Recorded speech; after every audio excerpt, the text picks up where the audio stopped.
And welcome aboard. It's time for Just Talking Games, episode 3.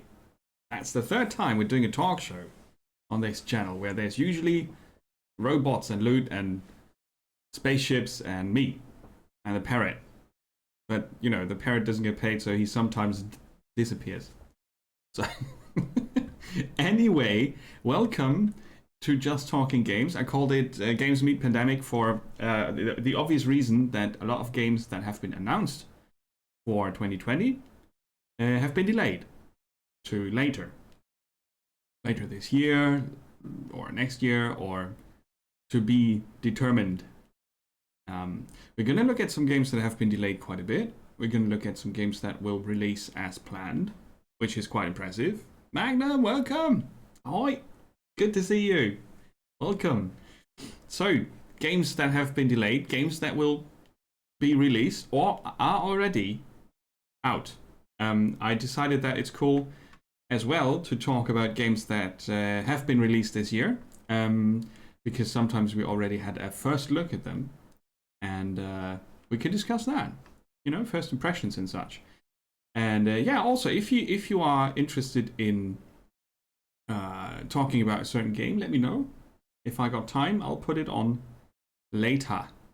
So first game we're going to talk about. Let me just capture it. There. That it's called Industria. Oh, that is wrong. Why does it look like that? Weird. Oh, you're still out of work. Damn it. I hope you find something very soon, because being out of work sucks.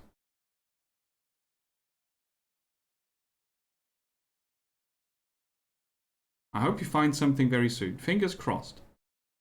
Now I'm gonna do display capture, because apparently Firefox doesn't want to be captured, which is alright. Maybe they are shy, you know. So Industria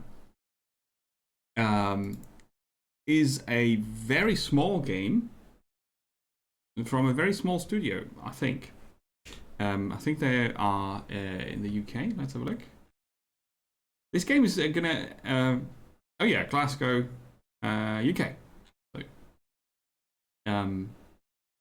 it's 4 hours, so it's snack size. Seriously, right? Snack size.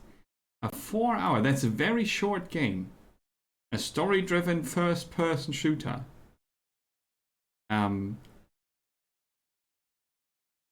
It's about atmosphere. It's you gotta fight. It's sort of a shooter, but it's not really a shooter. You will see.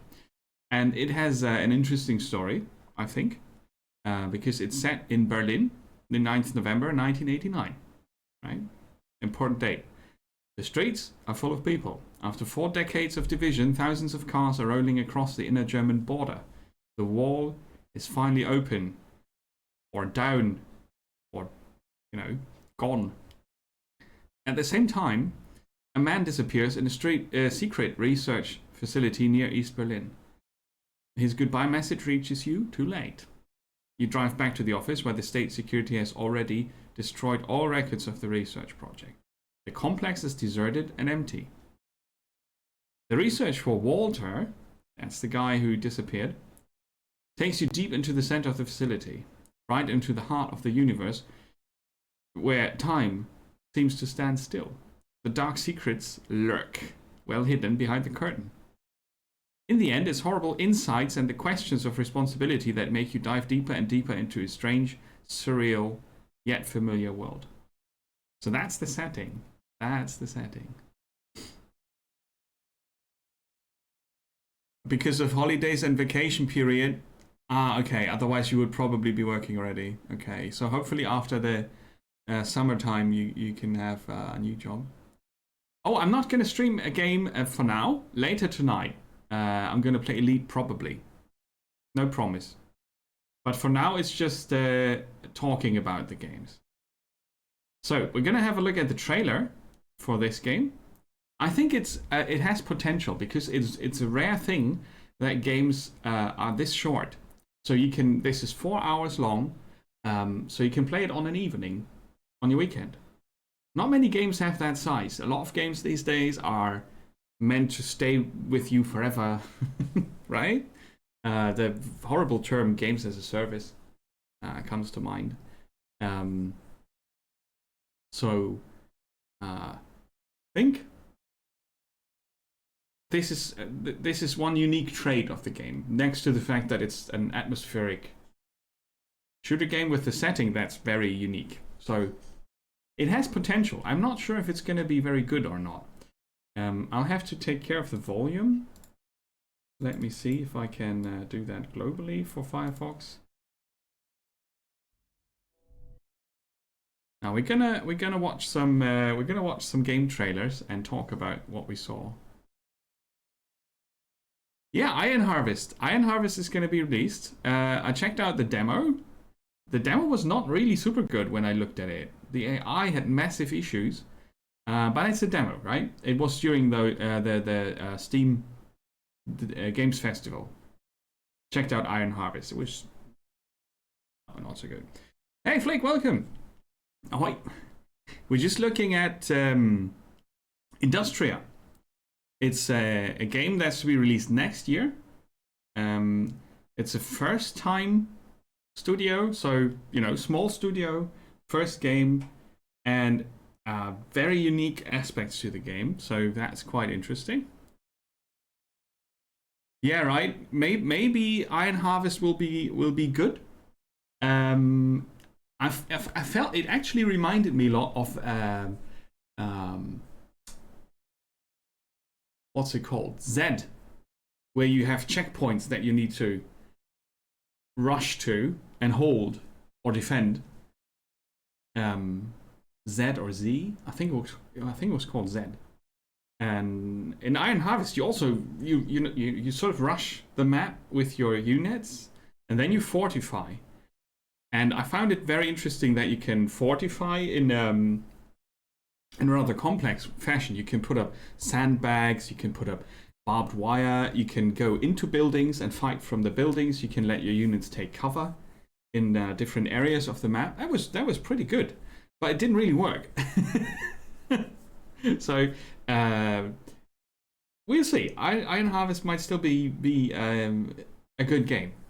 It definitely is interesting because it's a setting that we well know, but it has a twist, right? It's Second World War in an alternate reality that has robots, like steampunky stuff.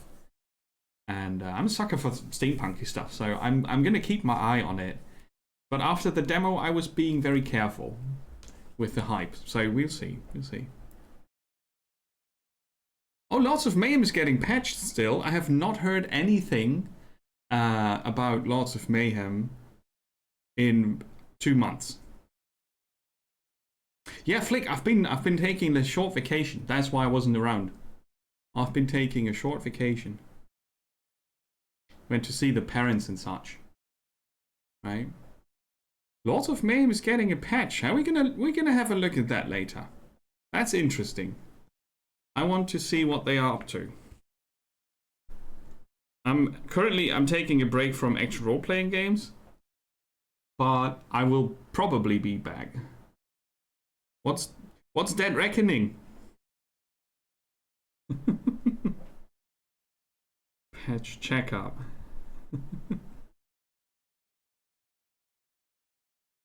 Did it get kickstarted successfully?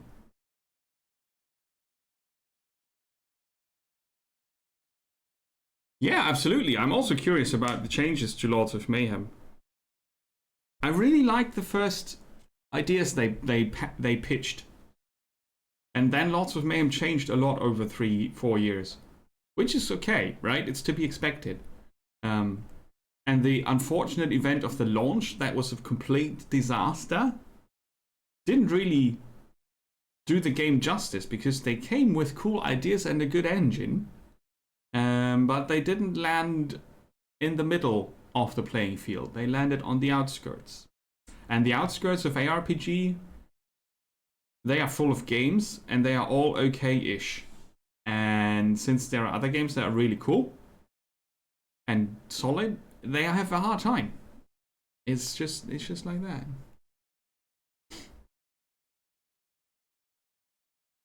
900,000. Okay. What do you mean the campaign wasn't really good? Hey, Grynex, welcome. Good to see ya. Badger. Hey, guys. Good to have you aboard. How you doing? Welcome to Just Talking Games, where it's me talking a lot about games. Feel invited to let me know about interesting games I need to check out. Preferably games that have been released recently or will be released soon-ish. Soon-ish means including 2021. Hello Kitty. Hello Kitty Island. I'm gonna write it down. Hello Kitty Island. Badger wants to know about it, so we're gonna see how that game's doing. But yeah, let me know about that. Flick, you want Victor? What's his name? Victor Vran. Couch co-op, controller support, action role-playing game with an arcadey playstyle to it. You can fine-tune the difficulty. It has time trials if you want. It has some tiny puzzles, and it's quite engaging and fun. Victor Vran, you should be able to pick it up for €5 a piece. Maybe even on the GOG say. Victor Vran is fun. In co-op, it's a good fun game. Other RPGs I know about, ARPGs, a light theme. Oh, I didn't read that one. I stopped at slash. A light theme. No, I only know dark stuff. That's not true. But couch could no. That I'm coming up empty. Sorry, I've got none for you. Yeah, Minecraft Dungeons, maybe. Good call. That's light. It has some non-children. Yeah, I think it has. I think you can plug in a second controller. Do some research before you get into Minecraft Dungeons, but I think it might be something. It's light-hearted. It has grim parts, right? Everything explodes and you kill lots of stuff. That's hack and slash for you. So, first game. Still haven't gotten that far. First game we're going to look at today. The planned release is next year. The setting is the Berlin Wall, 1989, East Berlin. Secret Research Institute is suddenly empty. And someone vanished and we are checking out if we can find him. That's the rough setting. And now we're going to check out the pretty early development trailer. Industria, a UK-based studio, first time. Oh, you gotta get a permission before you link. Don't worry about it. Badger will probably give you one. Thank you. Nora, I know you're on your way home. You left the office just when I came in. I don't know if you've heard it yet, but people are gathering at the border controls in Berlin. Yes, and I want subtitles if possible. Thank you. I have to do it. And I can't wait for you. I don't want to drag you into this. It's serious this time. I'm going in now.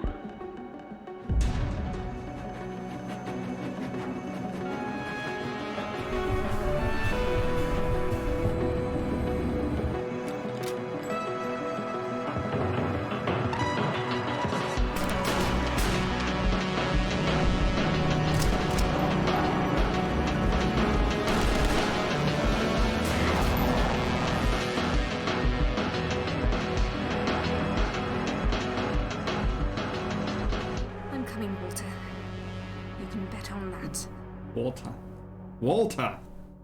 He's called Walter. A very short trailer. The comparison to Half-Life is obviously close because there's some secret research institute and somebody vanished. that's close enough to bring up Half-Life, but I think in terms of design and presentation, it doesn't really have much to do with Half-Life. Also, because it's just 4 hours. I said that earlier before you guys joined. Industria is a very short game, and I think that's cool. It's none of those service games. It's not a perpetually repetitive thing. It's a short story shooter thing. Fantastic science fiction stuff. And I do like the setting because that's not overused at all. I like the fact that it's a new studio. So, you know, they might just come up with new stuff in a very overflowing pond of games. It's kind of hard to come up with new stuff. And as it just happened, Grindnex had the comparison. Of course, there have been so many games. It's super hard to not compare them to stuff that has been there before. So let's have a look at the screenshots. If we are allowed to. No? Took a bit. So we have a late 80s East Berlin Secret Research Institute. And it said in the description that the state security destroyed all records of the research project. You're obviously, the player character is, I think, female. The hands don't look very female, but you know, man hands. We're looking for Walter, who vanished, and he left a message for us, right? So that's Industria. I'm gonna keep my eye on it. It's far away. You can check it out on Steam. It's on Steam with. It has been on the Games Demo Festival thing. I couldn't test drive it because it didn't have mouse invert, and I cannot. My brain does not handle that. I couldn't play it. On stream. But I think it has promise. So if I can pick this up for say €12, I'm gonna check it out. If it's gonna cost more, that's gonna be a hard sell because it's that short, and it's probably not too much fun to play it twice. So that's hard for a small studio to come up with this. That's hard to pick a price. Interesting to see how they're gonna do it. Yeah, it's you know, we'll see. We'll see. The campaign for Dead Reckoning wasn't good because their pricing was terrible and didn't make sense. So many Kickstarters still do that. I don't understand it because the board game kickstarting is now in a very good place because people know what they do. There's not too much going on where people are super surprised that if there's a delay in while the print is going on in China. In the past, people were like, "Why is there a delay?" Yeah, you know, we don't have teleporters yet, so people were weird about that. I think a drink is needed. That's true. I want a coffee. I mean, there are so many best practice models for pricing and how to do a Kickstarter campaign for a board game. How can you really get that wrong? It's odd, right? The coffee crowd. That's awesome, Grindnex. You're also one of the. I'm not against tea. Just saying, I'm not against tea. I like tea, especially since Benja introduced me to something called Lady Grey. I still enjoy Earl Grey, but Lady Grey is a fine, acquired taste that I appreciate a lot. But my baseline is coffee. Oxy, you're hydrating with water. Awesome. You guys enjoy your drinks. It's around 30 degrees in the room very soon, and outside is very hot today. We're gonna have thunderstorms tomorrow at the latest, so it's weird weather. And I have backup drinks here. Oxy, how are you doing? It's good to see you. How's life? I hope it's good. I hope it's good. The first expansion for only 30... Oh. Weird.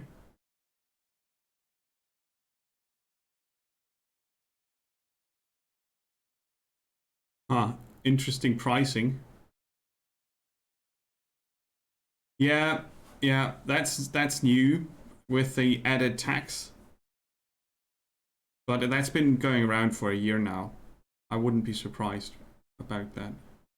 You're doing all right. Good. Good. We just checked out Industria, Oxy. Soon, 2021, first time release for a small studio in the UK. They're called Bleak Mill. And Industria is set in Berlin, 1989, where a secret research facility suddenly is empty. And somebody vanished. And we're going to check out where did they go? What happened? And it's a small size, snack size game. It's one of the reasons I wanted to show it to you guys. So, because they are rare. They are really rare. Small time games where the amount of time invested that the developers plan for you is under 10 hours. It's a rarity. It's a rarity. You can probably play this twice to see all the sides. I don't know. It's going to be interesting to follow it. And I'm doing that. So you can check it out on Steam if you want. Industria. Definitely going to keep an eye on it. It's still far away, right? Planned release 2021. I hope they will survive the pandemic as a studio. It's not like they have a lot of pressure. 2021 is a very long year. We shall see. Next up is going to be tomato. Awesome. Our cucumbers did better than our zucchinis. But I can't say that they really did well. So we're investigating the option to do something else next year. I think the temperature shifts were weird and it was too cold in the beginning. The plant did all right, but then the fruits were not coming really. It's hard. Gardening is not easy. But your tomatoes are in your hydroponic garden, are they not? Next game we're going to check out is from a studio that has a lot of experience under the hood. And they are very special as a studio because they have a habit of releasing their games for free sometimes.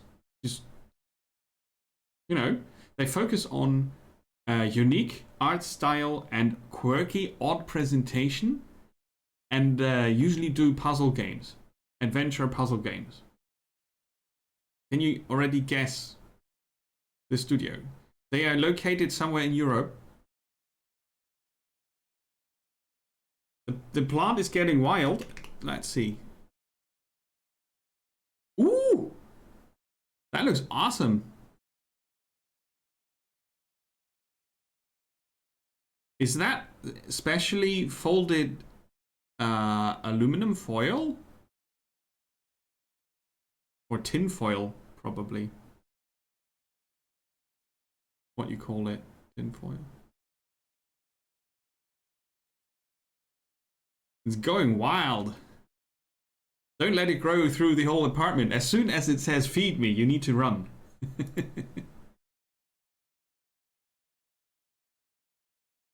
Mylar.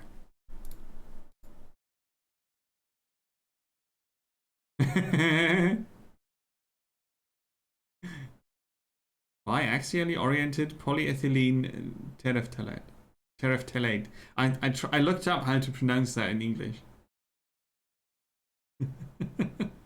Yeah, it's weirdly folded stuff. If I'm translating it.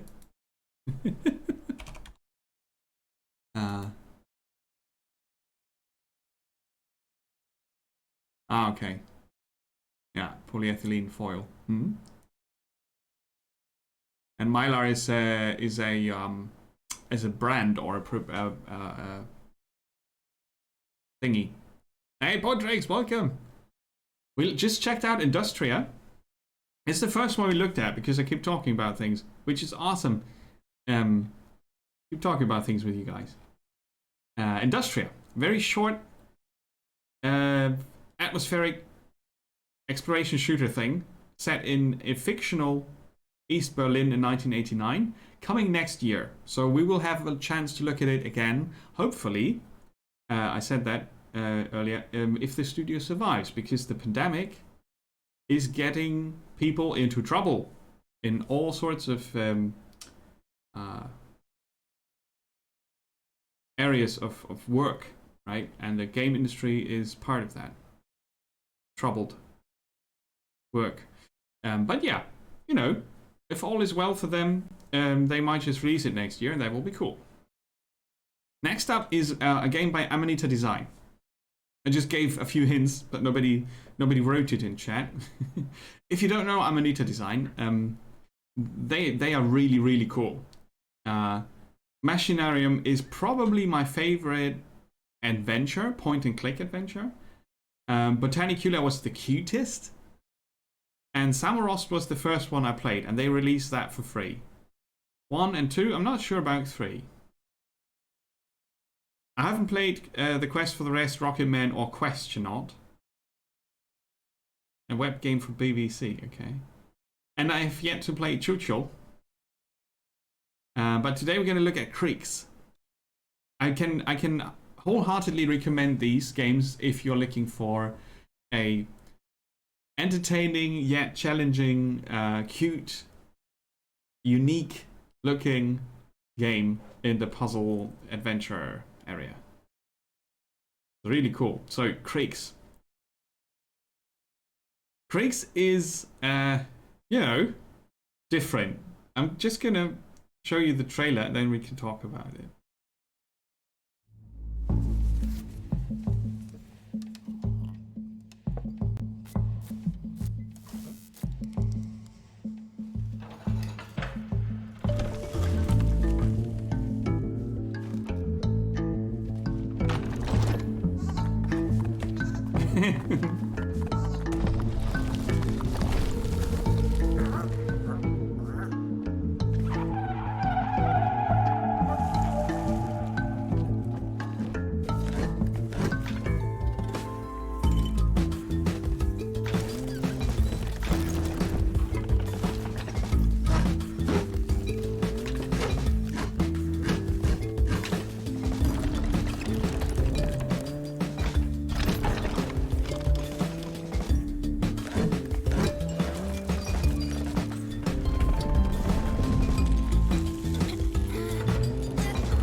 So, someone heard some creaks and investigated and got drawn into what seems to be a whole underground world of bizarre things. He seemed to be quite in some trouble, didn't he? The ground starts shaking, light bulbs are breaking, and something rather unusual is happening right behind the walls of your very room. That's the setting, the framework for Creaks. Avian folk and seemingly deadly furniture monsters. Amanita Design is a very specific studio when it comes to how they go about things. I find them a very cool phenomenon in the world of game making, because you know, firstly you can buy directly from them. And they stick to what they enjoy. You know, they don't do battle royale puzzle games all of a sudden. They just do their thing, and I think that's pretty good. I wish I could view those in a bigger. No, it's not really working. In a bigger version. You don't like tea, right? But you do like coffee. I'm not sure. You should definitely like tea or coffee. Or water. If all else fails. Because I know some people who don't like water. Have you ever heard that? I don't like water. That's the weirdest thing people say. So, Amanita Design Creeks. Let's see if we can get a release date.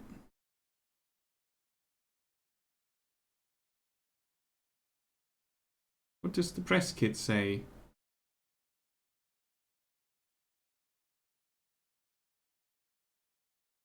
Oh, it's already out? Is it?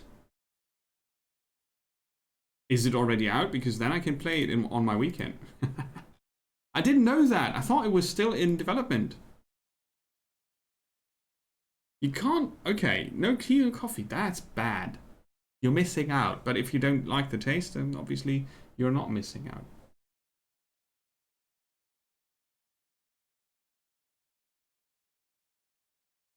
Apparently it's already released. I need to check it out. GOG has it. Steam has it. Okay. It released on time. Look at that. I thought they might need to delay. Let's see. GG. €20. That's a bit above my pay gap for an adventure game. I always go up to €15 because that is something we play at home on the couch. Figuring out things, exploring worlds and such. You don't like hot drinks. Now that I can understand. So cold water. Come on, give me something.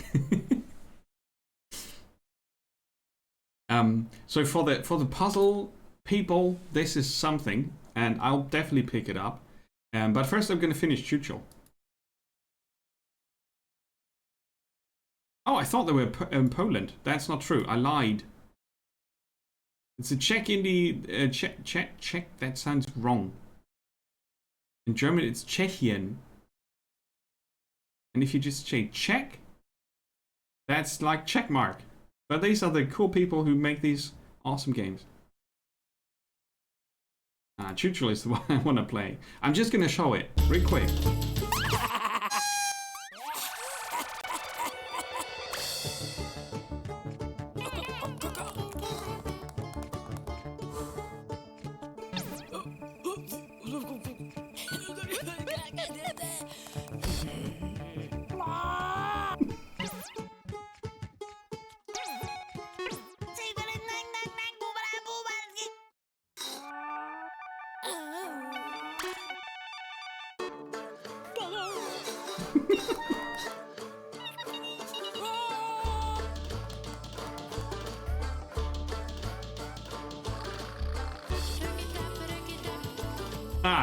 Party time.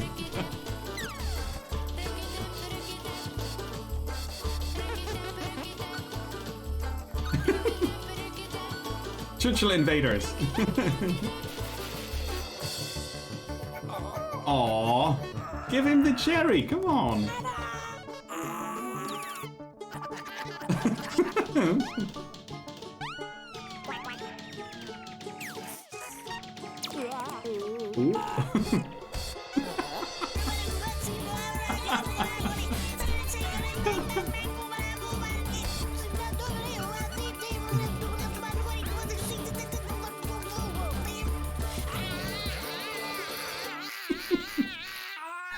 He's a chill guy, isn't he? So, as you can see, not as dark, certainly quirky and odd, and they know what they're doing. The sound design and the music they use, it's amazing. It's amazing, and you can play that with your kids. It's safe for kids. Yeah, he wants the cherry. Chuchel wants the cherry. He's very sad that he can't get it. Join the hairy hero Chuchel and his rival Kekel on their quest to retrieve the precious cherry and face numerous puzzles and challenges. The reward? Cheerful situational humor with music and sounds by the band DVA and dozens of hilarious gags that warm up even the coldest of souls. Plus cherries. Give him the cherry! So yeah, those two I can absolutely recommend. Machinarium is the story of a robot. If you're into robots, that's a very cute one. It's a point and click adventure, so like much like Creeks, comes with the story. Lovely stuff. Just not everybody's cup of tea, obviously, very obviously. I think it's completely hit or miss with Amanita Design. There's no middle ground. Either you like what they do or you hate it. Not really a middle ground. So now let's do some adult stuff. Mortal Shell. Who's played the beta? Has anyone in chat played the beta and tested this? Have you done it? We talked about this. I think Badger told me about it, actually. If he's back with his drink already, I think it was you. And we checked it out on the second episode of Just Talking Games. Ah, right, you installed it. I did also install it and forgot about it, and the beta was over before I could test it. Gameplay, 10 minutes. We're not going to watch all 10 minutes, but we're going to watch some gameplay. There's a new class in the game called Tiel. It's all very dark and grim and, you know, that's probably exactly what it sounds like. And we're going to have a look at the trailer now, so you get an idea of what this is all about.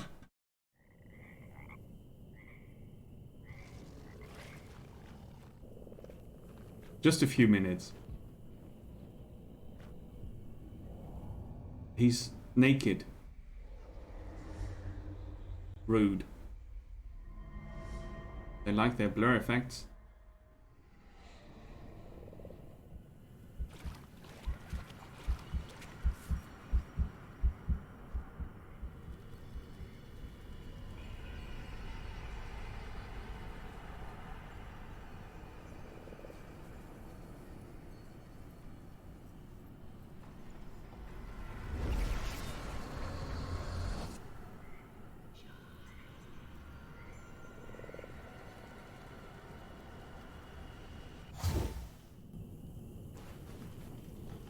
So, what you do in this game is you inhabit shells, right? You found just the first one, or the new one, called TL. The shell, and you put it on, or inhabit it. Let's say you inhabit it with probably your soul or something.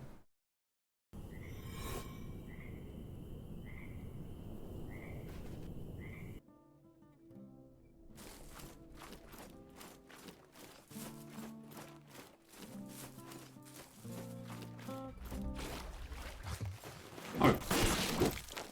Oh, traps. What?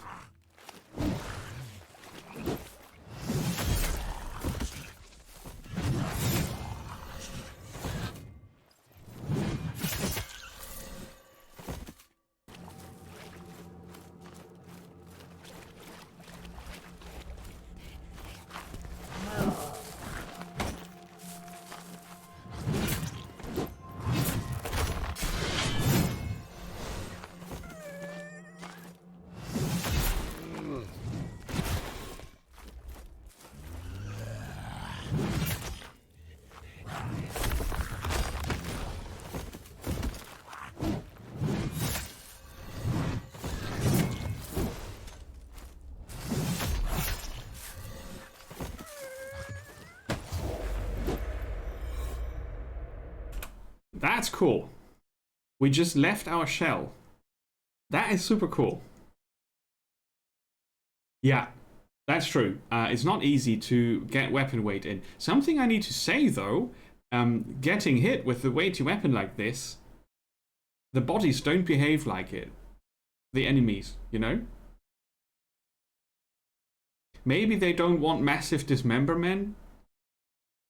Or, you know, it just could be a gameplay feature that you don't dismember things. Dark Shell, yeah. It's not hiding the fact that it's taking inspiration from Dark Souls, but I think it's too easy to limit it to just another Souls-like. And that just now, I'm just going to go back a few seconds. That was really cool.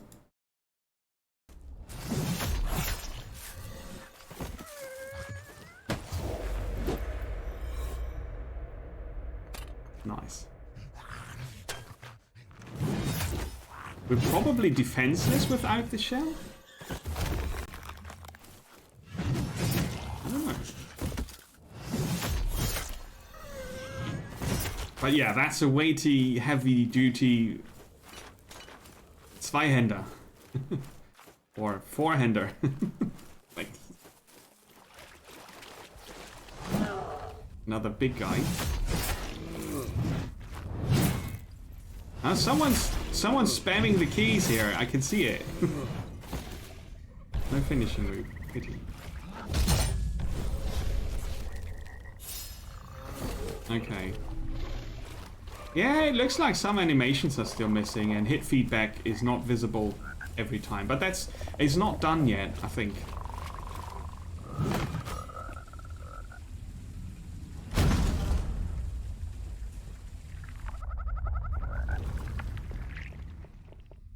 The thing is, there could be equal response, or not.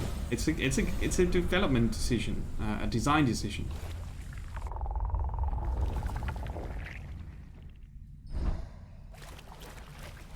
I mean, the silent protagonist thing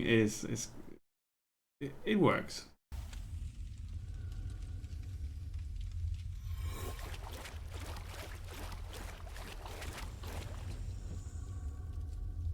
Eager for another taste, foundling. So we hear something. Not so hasty. Not all places are as friendly as Fulgrim. There won't be any merriment around a bonfire here. Only the dead call this place home. Okay. I'm gonna stop here very, very early because I don't want to spoil anything for anyone. So I need to limit the gameplay to a minimum. But I wanted to see how they pull off weighty weapons, right? The unique or new idea they come up with is that you have these different shells that you can inhabit, right? Let's see how they are selling that to us. It's a deep action RPG that tests your sanity and resilience in a shattered world. Combat is strategic, deliberate, and unforgiving. Okay. Didn't look super strategic. But maybe that was because of the new character. I don't know. I didn't expect traps. That was a surprise there. The anima of defeated warriors are yours to discover. Inhabit these mortal shells and open your understanding to their unique masteries of combat. So every shell basically gives you a unique set of skills. That's awesome. I like that. Yeah. They were just showing the new one. The Factual Life channel. They're big on Twitch. They always have the opportunity to show new stuffs, and they were showcasing the new shell. As far as I know, it's the new shell. The stronger your connection to each shell grows. So the more you use, say, what was his name?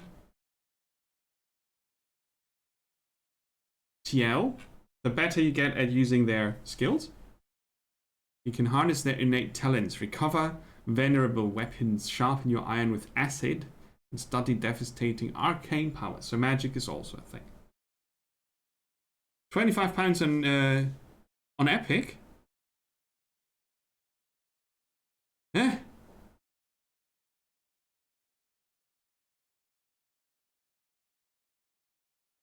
The anima, yeah, that's the idea of the soul. Or one idea of the soul, I should say. There are many ideas of souls going around. Formidable foes, they definitely like their alliterations. Your path is guarded by desperate adversaries devoted to inscrutable gods. Behold creatures both pitiable and grotesque, but do not let fear halt your journey. Ugh. Like a moss troll. Screenshots. They got a good response from the beta, apparently. Third quarter 2020. It still says this here. That means no delay. Let's see. Pre-order Oh, it's coming to Steam 2021. I see. It's going to be Epic exclusive for a bit. They got hate for that, probably. It's coming to PS4, Xbox One, and the Epic Game Store on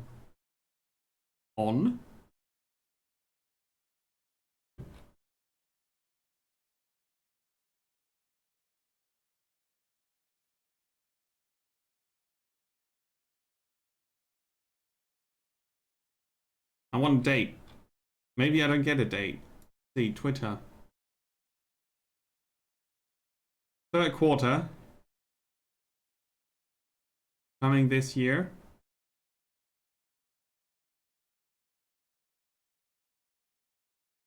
Yeah, so it's soon. It's soon. Third quarter is about to end. Oh yeah, I got a like for my tweet. Yay.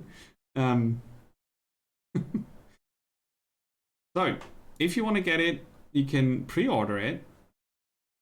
I'm not sure you should, but you can. This week's free games on the Epic Store: Barony, 20XX, and Super Brothers. Making some noise here. You can pre-order it on the Epic Store, or just wait until it's released and see how the release goes, and then buy it. November 1st. Thank you so much. Oh yeah, okay. The voucher doesn't go for the pre-orders. That makes sense. Oh, November 1st is the expiry date on the 10 bucks, 10 money cash things. Yeah, okay. So third quarter of 2020. We'll see. I hope they release in August. Just because I think that's clever. So far we know about 4 different shells. This TL is the one we just saw in the video. There are 3 other ones. That probably is the magic one. The heavy duty guy, heavy armor, and the agile assassin person. Shell.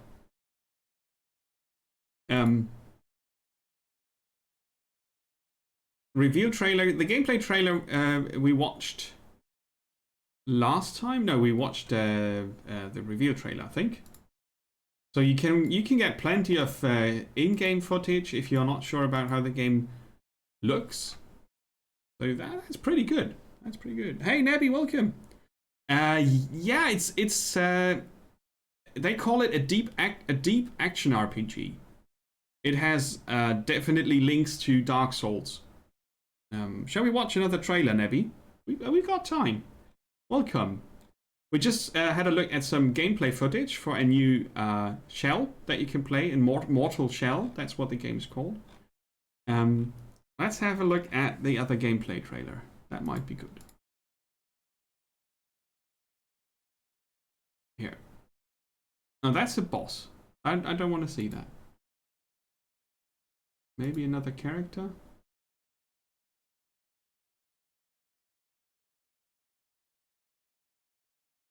Ah, here.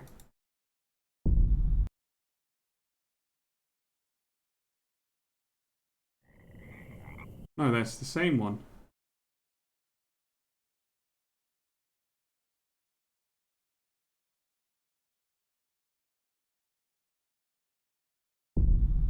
Aha. The consecrated. No, it doesn't let me play it. I'm not sure why. That's a bit odd.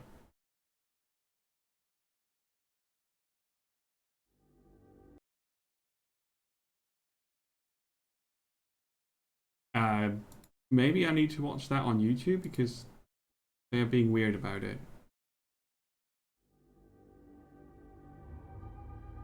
You seem different. Untouched by false truths.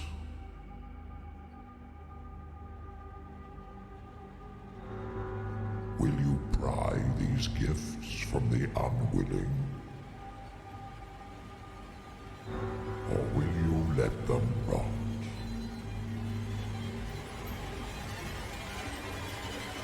Bring the glands back to me.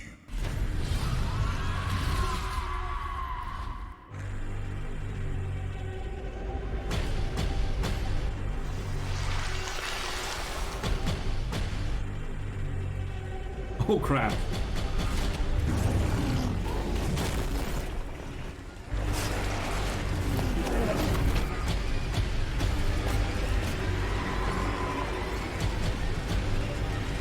Oh yeah, I remember that one. An empty shell. Flesh and instinct without purpose.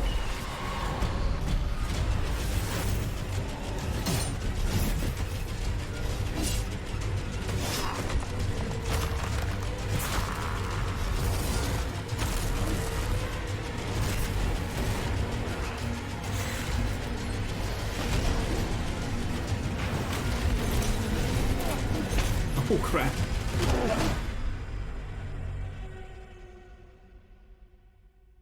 Yeah, that's a good trailer. That's a good trailer. See, and this is the crap you see if you don't log in and get what people watch the most. Holy crap.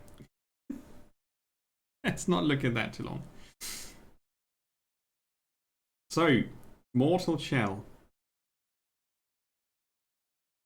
Playstack and Cold Symmetry are behind this.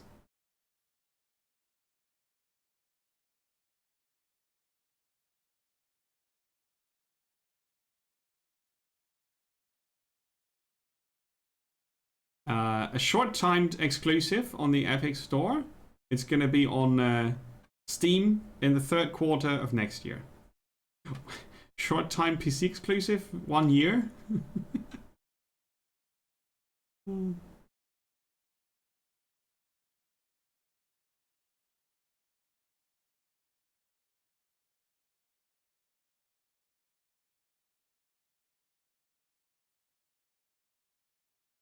The first playthrough would likely last between 15 to 20 hours. That's an interesting bit of information. That's one shell, or one, no, it's not one shell, it's multiple shells, but you will probably focus on one. Oh yeah, Diablo 4, man. But I'm gonna go with what Badger said. I'm also sad that I missed the beta test for this. For me, it's always important if you can play it with mouse and keyboard, or if you have to go for the controller. But I'm getting more and more comfy with the controller, so it might just be possible for me to play this or similar games with the controller. That being said, I had a second look at the Surge that I really hated on the first attempt. Played it with mouse and keyboard a second time. It was really good. It played really well with mouse and keyboard. So, you know, we'll see. Yeah, you can't, especially now. I think they made the deal much earlier, but especially now, I think it might just save some studios. I'm way past the point where I care about where a game releases. If I can't buy it, I can't buy it. I'm done. And that's sort of the point of today's stream, these talk shows I do. It's impossible, absolutely 100% impossible to keep track. And even if you limit yourself to all the games that you find interesting, it's absolutely impossible to keep track of them. Because the number of games released on a daily basis, I don't have it, but it's probably insanely high. It's not one. So, I do these streams to show you what I'm looking at, what I find interesting, and obviously also to hear back from you. What are you looking forward to? Like Nebby just said, Diablo 4, absolutely looking forward to it as well. My expectations are on the lower volume because it's probably because I'm old. It's not. It's just something I learned to do, to not elevate my expectations too high. Obviously, I'm looking forward to games. I'm excited, but I'm not really doing what is called the hype. Go with the hype, because that's a form of marketing that's very effective, and it affects people in bad ways. On both sides, on the customer side and on the developer side. Because sometimes a hype build-up is the goal of marketing or the sole effect of marketing, and sometimes marketing just doesn't do much, but the hype comes anyway. because there's a dedicated fan base spreading the word, for example. And then this hype puts studios under pressure. And sometimes you will have feature creep, which means a game that's still being developed gets a lot of feedback from players. They saw the first gameplay, they saw a demo, and then they feed all their wishes and dreams to the studio. And some studios make the mistake, I'm just calling it a mistake, and add more features to the game that they hadn't planned because they think it will either increase the market or make the reception of the game more promising, better. And that is horrible. For me, still, even if most games are an industrial product, most games are still art. I see them as art, which means there's someone behind it, even if it's a group, or especially if it's a group. They have an idea, they have a plan. They try to make that plan, that idea, come to life in the form of a game that they then give out to people to do with what they want in exchange for some money. So it's like a painting that you can then look at and then throw away or hang up on the wall or put in the basement and look at it again next year. I think it's still art, and I wouldn't, if I would be painting here. I was like, oh yeah, okay, happy little accidents and all that. And I don't want people to tell me that I should move the cloud elsewhere and get rid of the trees. I wouldn't want that. I mean, I understand if a studio says we're cool with that, but I wouldn't want that. And I think a lot of studios ruin their games with that. I'm not talking about Star Citizen. They're doing something different. But yeah. Right? I mean,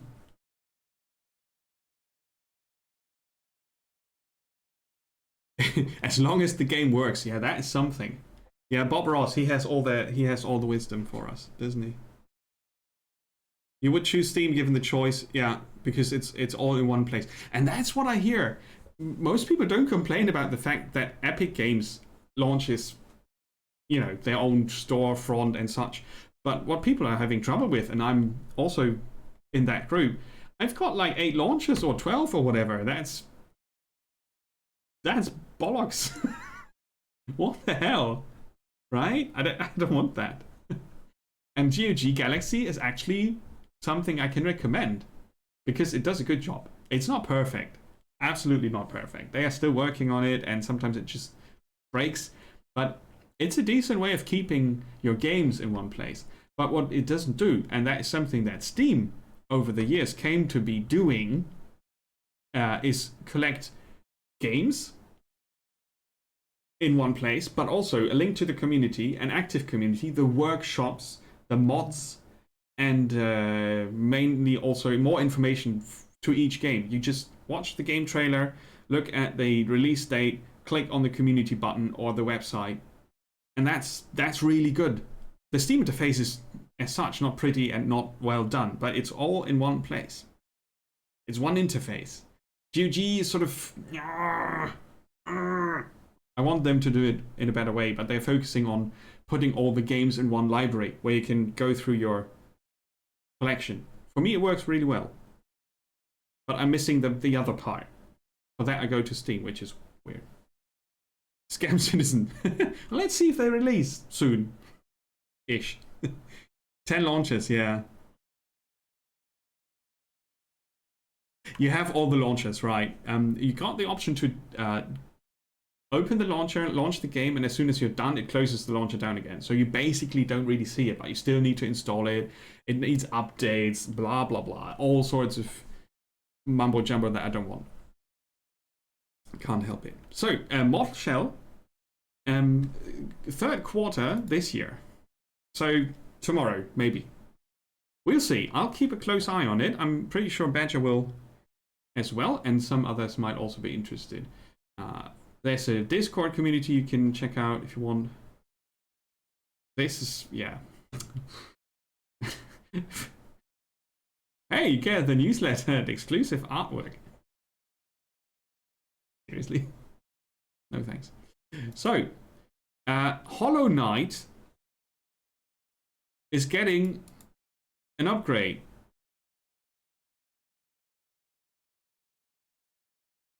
Initially released on the PC on February the 24th in 2017. Last year in February, it has been announced that Hollow Knight is getting Silksong.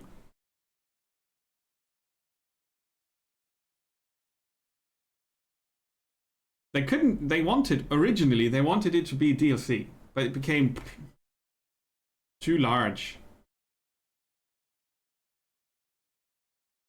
Right? It became too large.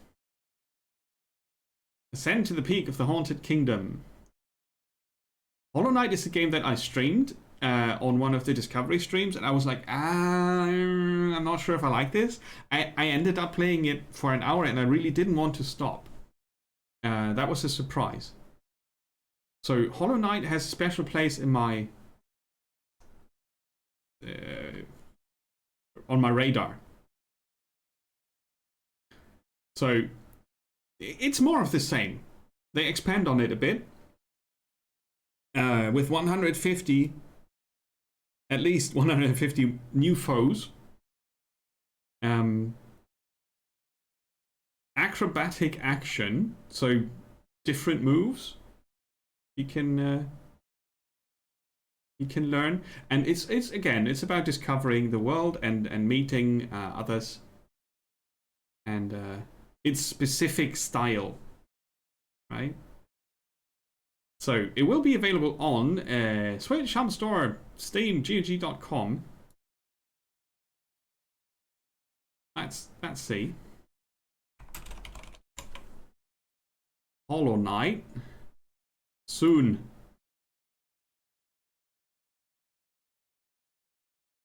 To be announced.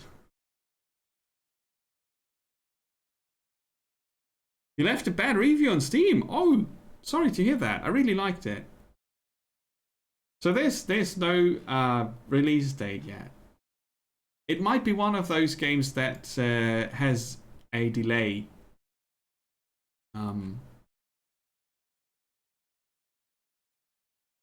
Talk to us. 3 guys in Adelaide, South Australia. It's a very small team. It's a very good effort for a very small team. Catch you later, Putrix. Have a good day. Hopefully it's not too warm.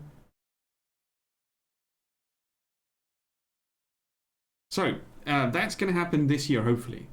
Let's see, maybe the Steam page has more information for us? Nah.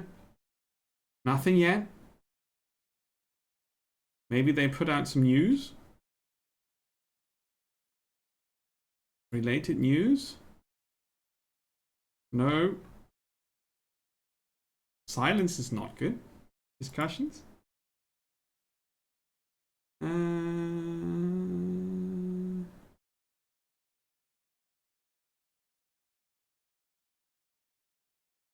The price. What if EA buys Team Cherry? That's a horror story that I don't want to read. Anything from the team? Yeah.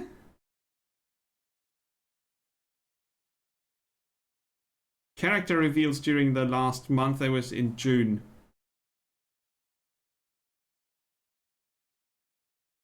Awfully silent. It's awfully silent around this. Let's check their Twitter, see if there's something.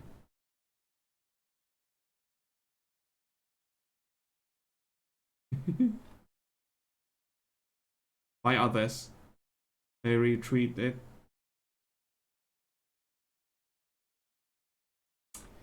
That's not good. But you know, 3-people team, they just might need longer to finish it. If they can't work together in their office, I don't know. Maybe they've got troubles. I'm gonna keep my eye on this as well. I haven't finished Hollow Knight, so this is just expanding on the idea, which I thought was very cool. Right, quick look at Hellpoint. I checked Hellpoint out on stream. The first Just Talking Game stream. we had a look at a trailer. Soon. You can try it for free. I'm not sure if it has been released now. Yeah, the day before yesterday. I wasn't sure if it was tomorrow, but who released this on Sundays? Badger, you're gonna stream this, right? Ready to go, awesome. I'm gonna have a look at a current trailer.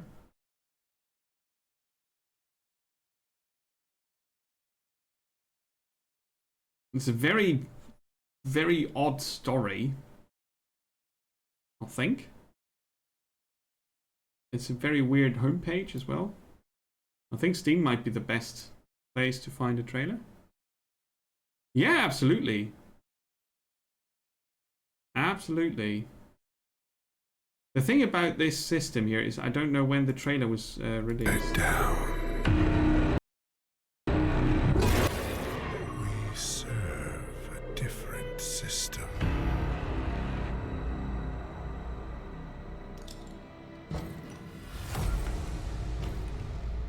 Do as thou wilt.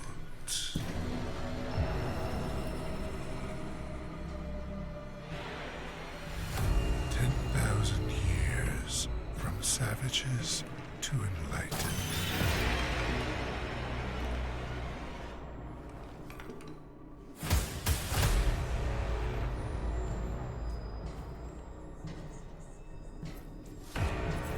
There will always be those who oppose progress. No matter, they will forget. They will comply.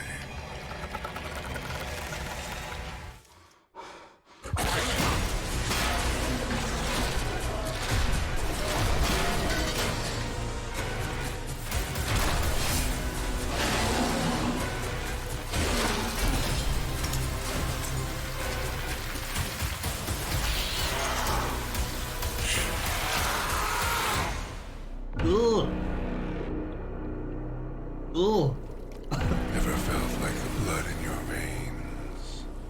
Just Hey, isn't Magic! yours. You kneeled, took the shot. Now you are ours. Ooh, that is very different from what we saw in the first trailer earlier this year in January. Looks like a different game, actually. I played the demo and was not really blown away, but this looks very different from what I saw before. Talking about Hellpoint currently. It's now more promising looking than it was last time. Released the day before yesterday, right? Yeah, on Thursday. By Cradle Games, published by Tiny Build. Has gotten decent points here. Metacritic is different. A spider infestation comedy game. Okay. So when we saw the first trailer, it looked very basic. In January, it was, and it didn't really have much going for it besides being science fiction instead of pure fantasy setting. I think that's still something that it needs to use to get people in. The setting needs to be not just Dark Souls in space, and I don't think it's exactly that.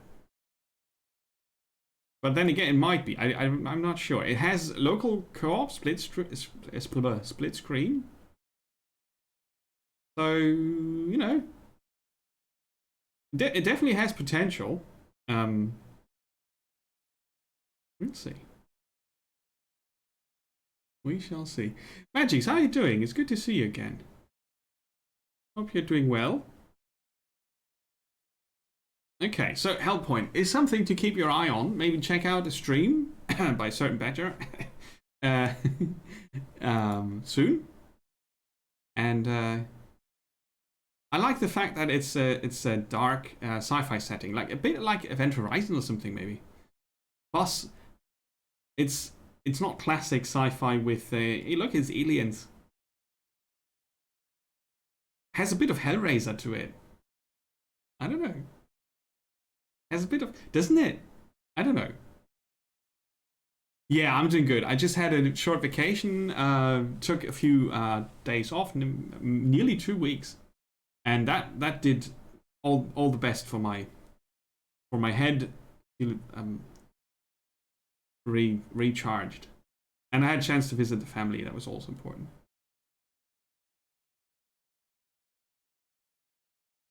You dug out your Hellraiser. Oh, nice. Another game I wanted to look at is called Back to Ashes. Early access release, which I feel like calling it early access release is a very big mistake because it confuses the hell out of me. Nobody should do it. It should have early access and release, not early access release. That's not a thing. Because early access involves the fact that you have access to it. It includes that. You don't need to say it's released into early access. That doesn't make sense.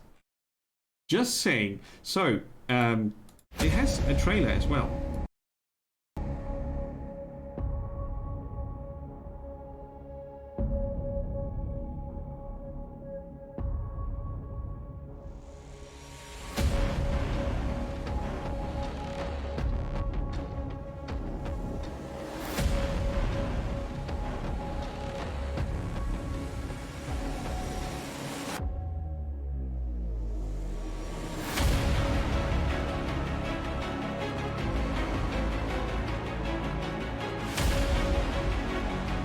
That looks more like a classic RPG. ARPG. It's a bit dark.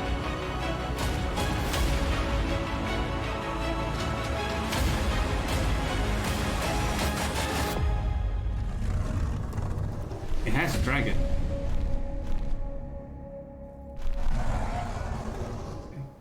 So that was version 0.2, and as you can see, probably it's that's a small budget attempt at doing action role-playing fantasy games, right? I'm always keen to see what smaller studios do, because they sometimes have really good ideas. This looks rather generic, but since it's in the whole concept of doing dark dungeons and evil monsters and a hero personality who smashes things to bits and pieces, I felt it was worth mentioning because it's available on a budget. Been in development since 2018, and it's one of those. It could suffer from feature creep. I don't really know. I didn't look at the community talks or anything like that.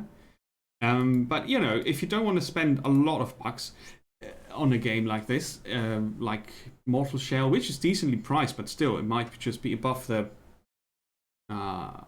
pay gap. Pay gap? No. What was that? The Hellraiser pit. Ooh. See you now. It's been forever since I watched that movie. It's a good one though. So yeah, Back to Ashes. If you're looking for a fantasy RPG, third person, maybe that's one to keep an eye on. I can't really tell you much about it.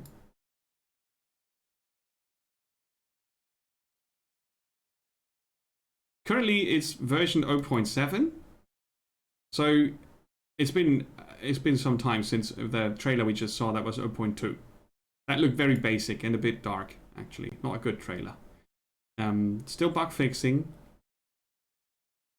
That's good, and you know, They're working on it. So I think it's going to get full release at some point. Full controller support is being added. Yeah, that needs to happen. So back to Ashes is something you could keep your eye on. It's not for you. You know, some games I'd rather watch than play myself, so I know the position you're in. Now we're coming to something that I'm super excited about. It's called Other Side. I haven't found any time to watch it yet. Let's see. It's been released last week, I think. I think last week. Published by Focus. Home Interactive. And it's a turn-based tactics game with a twist. So if I click this, I can click on Steam. €35 though. See, it was released a few days ago. I haven't had a chance to see any gameplay, but it's gotten a lot of good feedback. Obviously, they are very proud of it. $35 was above my price range for this type of game. So go back to the homepage. I'm gonna watch the trailer.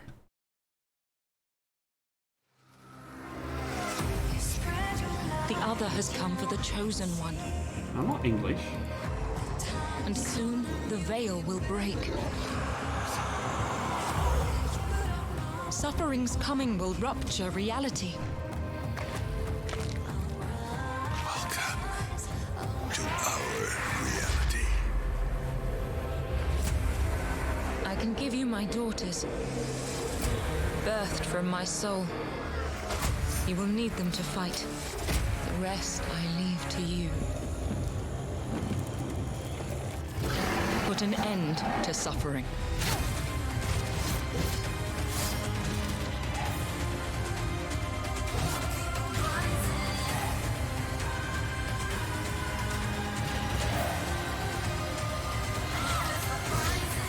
On your knees before me, so I may absolve you of your sins.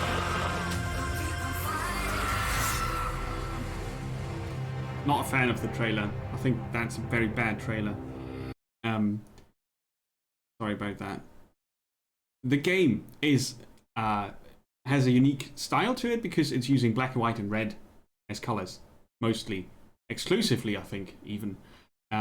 It's a turn-based tactical game where you plan ahead for the whole combat, basically. That includes setting up traps and building up abilities and such. Hey, Spectrefang, welcome back yourself. How are you doing? Ahoy. We're just looking at Other Side. Magix, you're looking forward to Desperados 3. Yeah, the price is a bit, steep. Agreed. You're good. Awesome. Awesome. Lead, evolve, and sacrifice your army of daughters. Seems like a fun concept.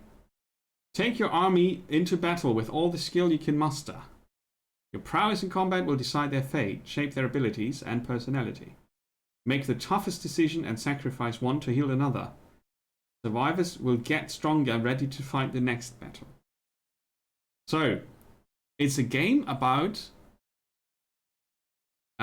decision making in a tactical turn-based combat with a unique presentation, I'd say. Not many games limit themselves to black, white, and red. Not many games do that. Factor Spang. Yeah, I'm doing good, thank you. Outsmart creatures in spectacular tactical RPG.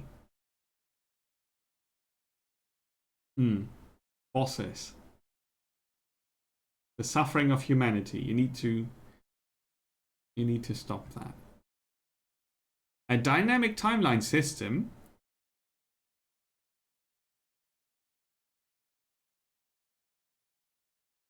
So you can see there's a timeline feature that is giving you an idea of who's acting when. Not sure why it's dynamic. Probably because you can move your characters about on the timeline, so you can use a skill to act before an enemy if that's important in that moment.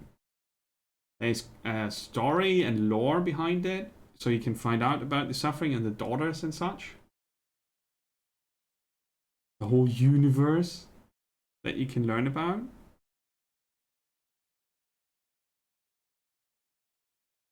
It's a Stockholm-based studio. Stockholm in Paris, sorry. There's a wiki, as you need for these types of games. Their presentation on the homepage is really not good. The trailer was horrible. I need to see things like this to get an idea. Right? So it's a grid-based tactical combat where you can use the environment and your skills, and the timeline is important. They did tell us about that. Decision making is important in terms of you can actually, for example, sacrifice this daughter to save that one.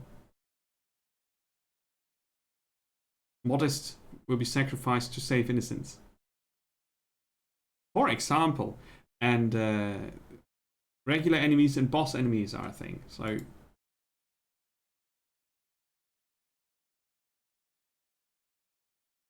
you can sacrifice one, yeah. So it has a cool system in it, which I would call decisions matter.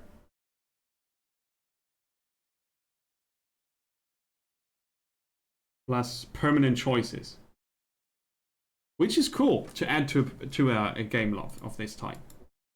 They are not really doing a good job on selling me on the mechanics, but maybe that's on purpose.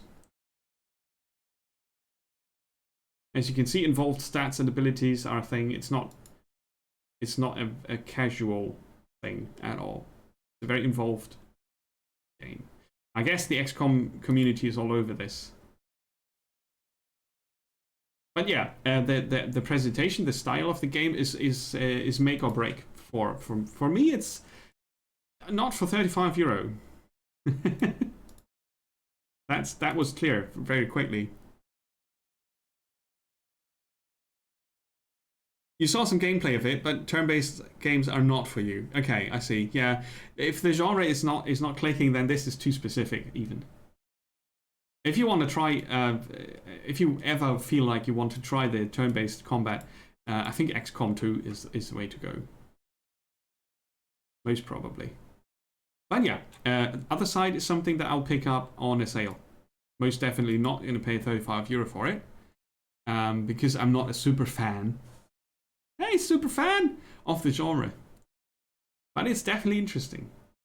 Going back to earlier, where we looked at point-and-click games, this is one that I need to show you because it has been in my life for a very long time. A game called Beyond a Steel Sky. The first game, this is the second, it's a follow-up. The first game was called Beneath a Steel Sky. I bought that. I think it was my first boxed Amiga game bought from the store with my own money. Beneath the Steel Sky was very awesome. It followed the story of Robert Foster and his robot friend. And let's see, can we get...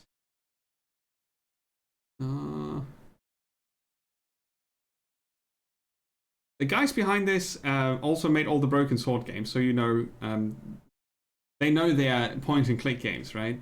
Beneath the Steel Sky, they did a remaster for that. I didn't know that. Beneath the Steel Sky got a remaster. So here we go. Union City. I'd been away so long. Now I was back. The city looked different, beautiful, peaceful, happy. I was hoping to meet you, Mr. Grundy. My dear husband is back! Is everyone feeling aspirational today? But I was on the trail of a child, brutally abducted from his village. Beware! demons stalk the gap by night. What's happened, Foster? Where's my son? And nothing in the city was what it seemed. Luckily, I wasn't alone for long. Foster! What the hell kept you? Together, we tracked the missing kid. A trail that led to the true darkness at the heart of Union City. Ooh. Beyond the Steel Sky. The follow-up to a classic. Called Beneath the Steel Sky. So, I think Beyond the Steel Sky is really not going to work for anyone but the people who played Beneath the Steel Sky. Or who are really into point-and-click adventures. Beneath the Steel Sky is for free on Steam. And that's the old game, right? The one I played back in the day.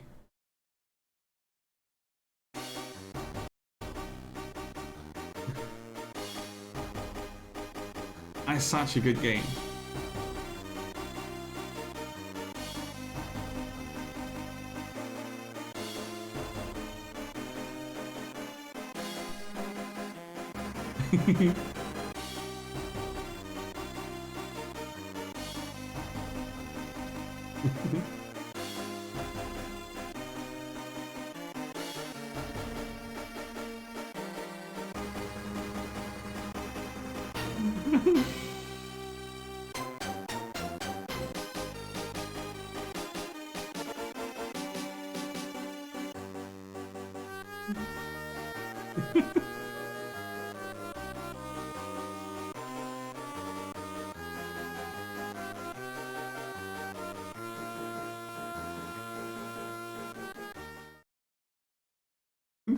That, on the other hand, is a cool trailer.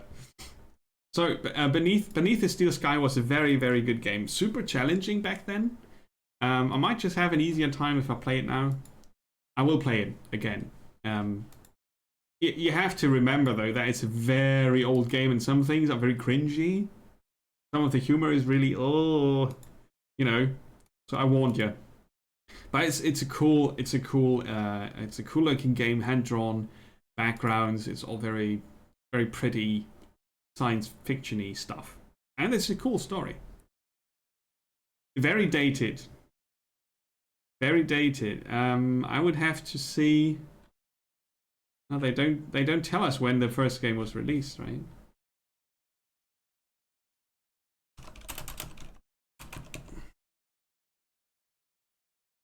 Beneath the Steel Sky has been released in 1993 by Revolution Software. Well, that's German, you can't really read it. 1994 cyberpunk science fiction point-and-click adventure game. That's a very long title. It cost £40,000 to make. So, it's very old. I played it on the Amiga. I played the Amiga version. And it was just very good.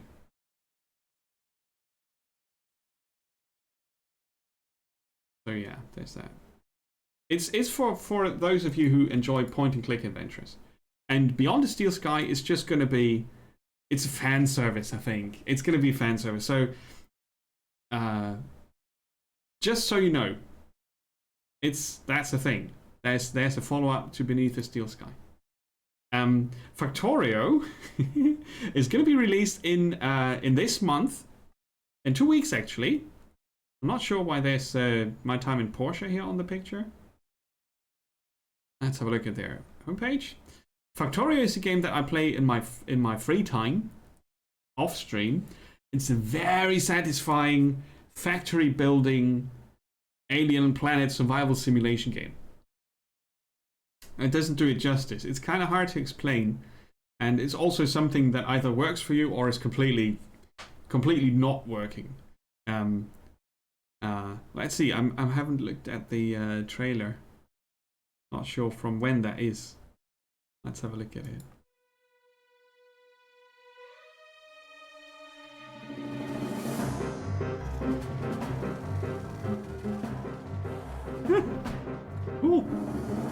is old.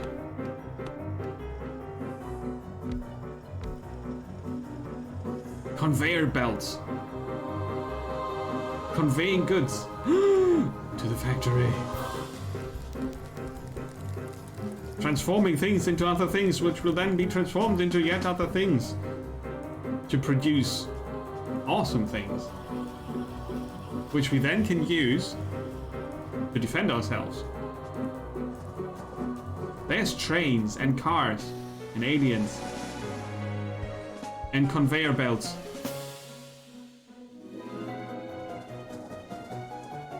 The trailer is nicely done, actually. The thing with this game is, it starts with, you start with nothing. You just got a pickaxe, and you build this. It looks impossible, but you build this. And then there's the aliens. You crashed on their planet, you know? They don't like that you're there. It's a super old trailer. The game looks completely different now. Oh, look at that. They destroyed the factory because they didn't really like it.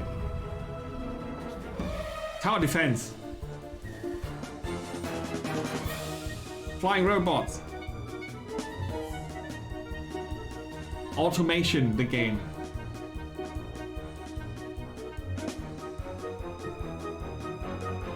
It's a very insane sandbox.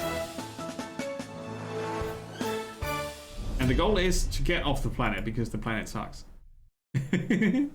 So Factorio is going to get its release this month. I'm looking forward to it. It has gotten quite some visual upgrades since this trailer has been made, so it looks a bit better. It's not a game about looks though. It's basically about building a factory and then get off the planet.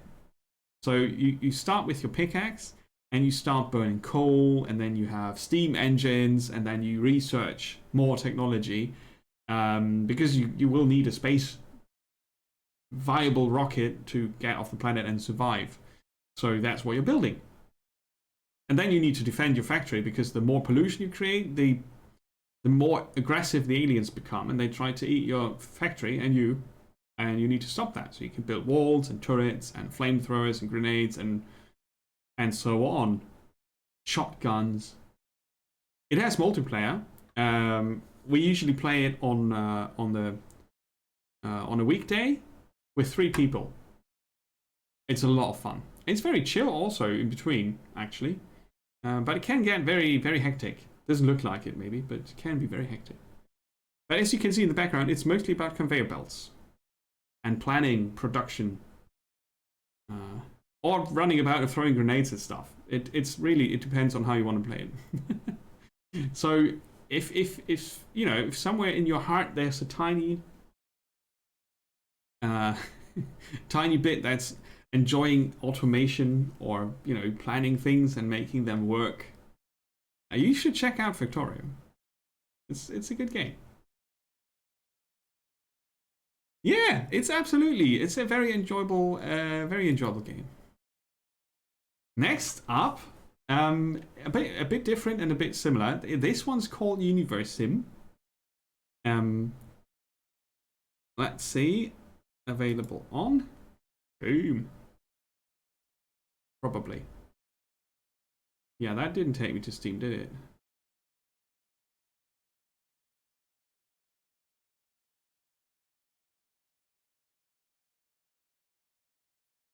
I really wanted to look at it on Steam.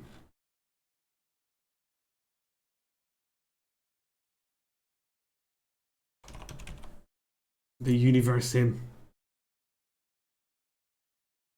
So, it's in beta testing. It's going to be released at the end of this year, hopefully. And now we're going to watch a trailer. Hi, we're Crytivo, a game developer and publisher presenting the Universim. It's a planet management god game that hands you a whole load of divine powers and slaps you in charge of a clueless civilization. Your citizens are called Nuggets, and seeing as they lack intelligent design, could definitely use your helping hand.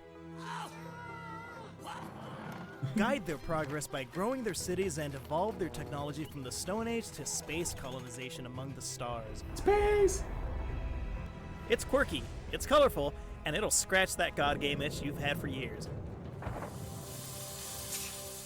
They should have hired Besides, someone for the it's trailer. about time someone worshipped you for the extraordinary being that you are. But be wary, you may not be the only one watching over your little civilization. No, it's them robots. It's them robots. It's cute. The game has a very unique thing going for it, and they called it the God game. Itch. There haven't been many God games since Populous. Black and White, very popular one in the middle of the 90s. No, Black and White is older. Is not as old as that, is it? Is it? Oh, come on. 2002. By Lionhead, very popular game where you were running villages and you were a god type of thing. Very cool game, Black and White, and the Universum is also going into the direction, but it's focusing on a whole planet and building up a civilization with technology. In Black and White, it was more about the god worship, and in Universum, it's more about getting them better. So yeah, that's that. Yeah, exactly. That's Black and White, Spectre Fang, that's the one. Universum has been on your wish list, Badger. Yeah, I hope it's gonna be good. At the end of this year, so we might just be able to talk about it on the next Just Talking Games episode, which is gonna be either on the very end of this year or at the very beginning of the next one.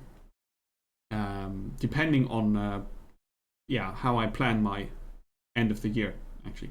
But it's really worth watching this one, because the God games as such, where you passively manage a civilization, there are not many around. We looked at Reyes on stream, and on the Discovery stream number 4, I think we looked at Reyes, where you had a planet, but from a sort of a 2D perspective. You could turn it around and you had your nature gods that you could move around on the planet. You create different types of land, which would then be settled by different tribes to build cities and then start trade or wars, and you could influence that passively, and you could turn around the planet like this or like that.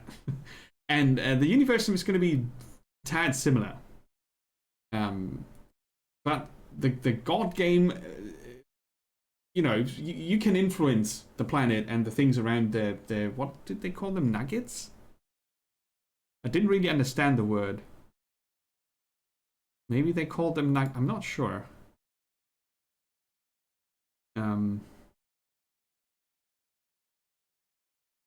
We will find out if they call them goblins or nuglings or whatever. So pre-ordering gives you a discount. It's priced at $30 initially. That's on the brink. There are not many games like this. Actively managing a civilization is the game that comes to mind first. That we've got plenty of those, but passively managing them, like planting trees here so they start harvesting them, or putting water there and then influencing them from above. And as we could see in the trailer, you can pick people up and put them places. Right? You have it on the wish list, Magix? Cool. So yeah, I mean, Populous, if you played that, very old game that was also on the PC and the Amiga. Populous was really about you build your god, and then you made your people win against the other god, or against the followers of the other god. And there were 1,000 scenarios in Populous 2. 1,000. You had to beat 1,000. That's super silly. 1,000 scenarios. But back then, it was a really cool thing. You could raise mountains. You could set enemies on fire, drown them in the mud. It was a really funny thing. It was a good game. Populous is a very Very old one. It was way before Black and White. The first Populous was not the best game ever. I played it a bit, but the second one was really cool. I've got the GOG version, but it has no music and the sounds are weird. And I don't know why. So I hate to play that. It needs the sounds and the music. So as soon as I figure that out, I can definitely stream it. We had a different game here, Dolmen. I'm gonna put the trailer up in a minute, but just another word on the God games. I think it's a genre that fills a gap. That's why it still has a following of sorts where people enjoy this type of game.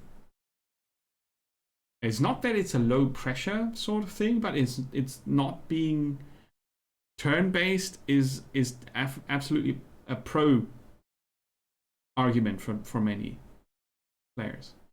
I do enjoy turn-based games, absolutely, but sometimes it's cool to have a bit more dynamic, like say 2 Point Hospital. I could actually see myself play 2 Point Hospital in turn-based mode because there's so many decisions, but that would make it boring, sort of. Some games need this pressure on the player. So depending on your preference, you could check this out, the Universum.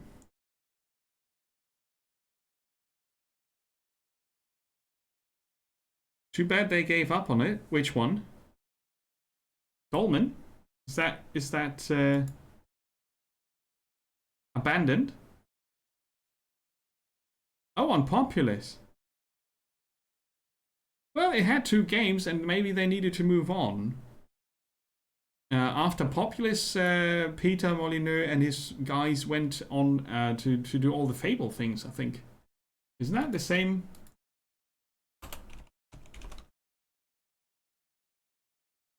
Isn't that the same guy?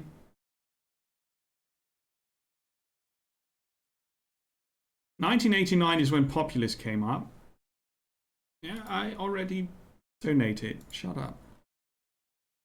He was doing Fable afterwards. Yeah, okay. I was remembering correctly.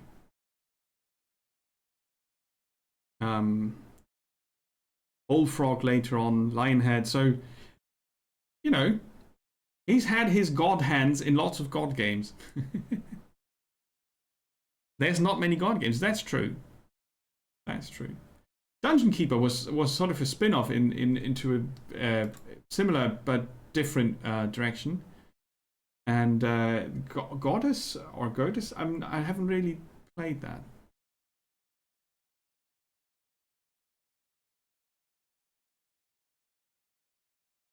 No one's... okay, it has been released. Okay, I thought it has been released. Maybe it will still happen. But with the Universum coming up, we don't know. Dungeon Keeper was cool. Dungeon Keeper was cool.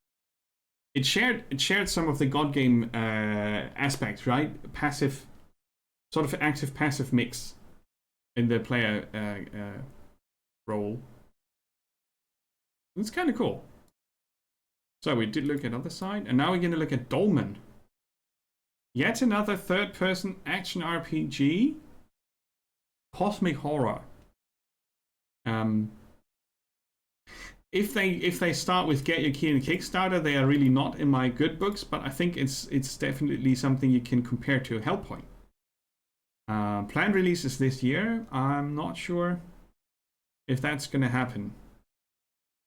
With Hellpoint being released.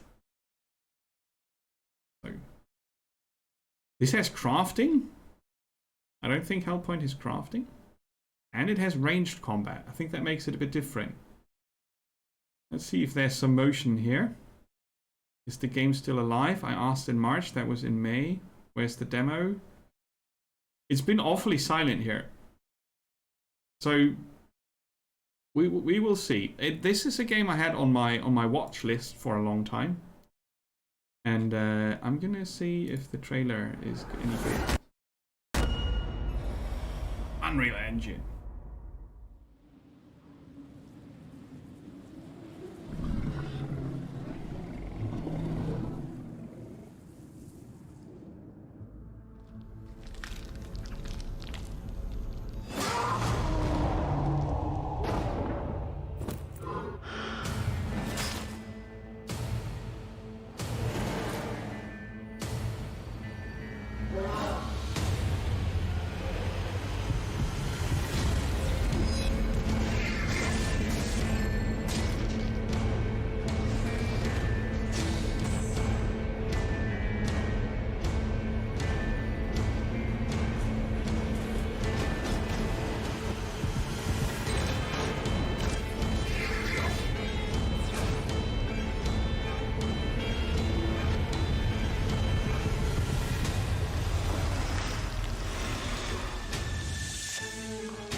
This hatchet is weird.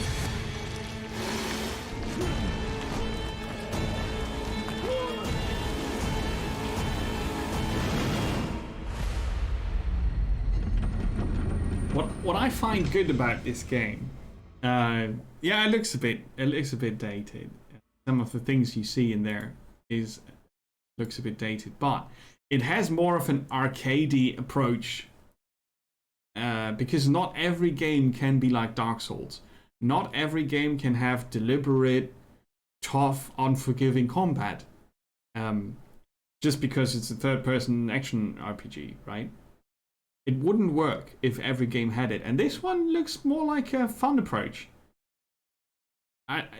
It's just me guessing that it's not taking itself too serious. If it is, it's bad. So, you know, like if you look at this is a score, I think. And then you've got the console-ish interface here, and then 3 stats appear. It looks rather basic. But that being said, if this pops up on the Humble Bundle, for example, I would not be sad. But for that to happen, they need to release it, and I think they need to wait until Hellpoint has settled. But yeah, get your Kickstarter. It's just... it has full controller support, apparently. Does website make noise? Yeah, wishlisting and see what happens. That's what you should do. If you're interested. Oh, that looks bad.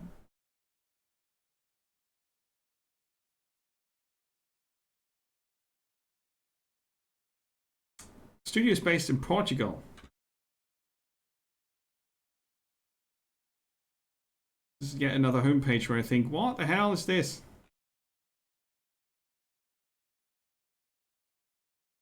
Kickstarter funded 135%, so that's how it came to be. The game. I don't want to see this. Can I? I want to see the things behind. We're in pledge level.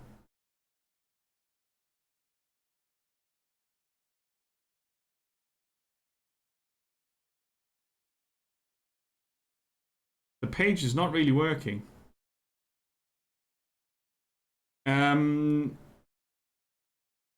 I haven't played Hellpoint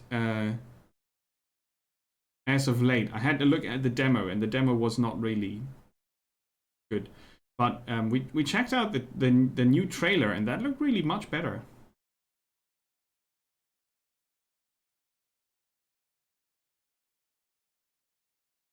I don't want to know what they say. I want to look at the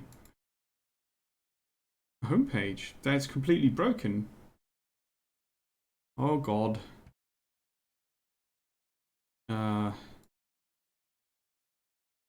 That's weird. It's like it's not working at all on my browser. You know? I can see it here. The most dynamic fights will not make you bored. Kick some alien ass. See?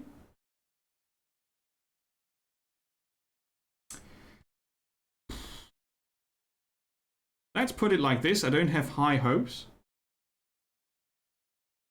after seeing that. But it might still happen. It could be that they ran into trouble.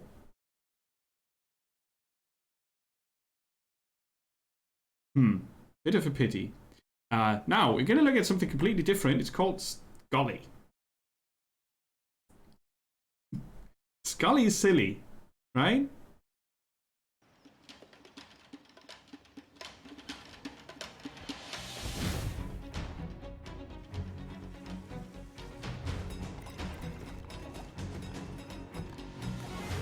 That's Scully.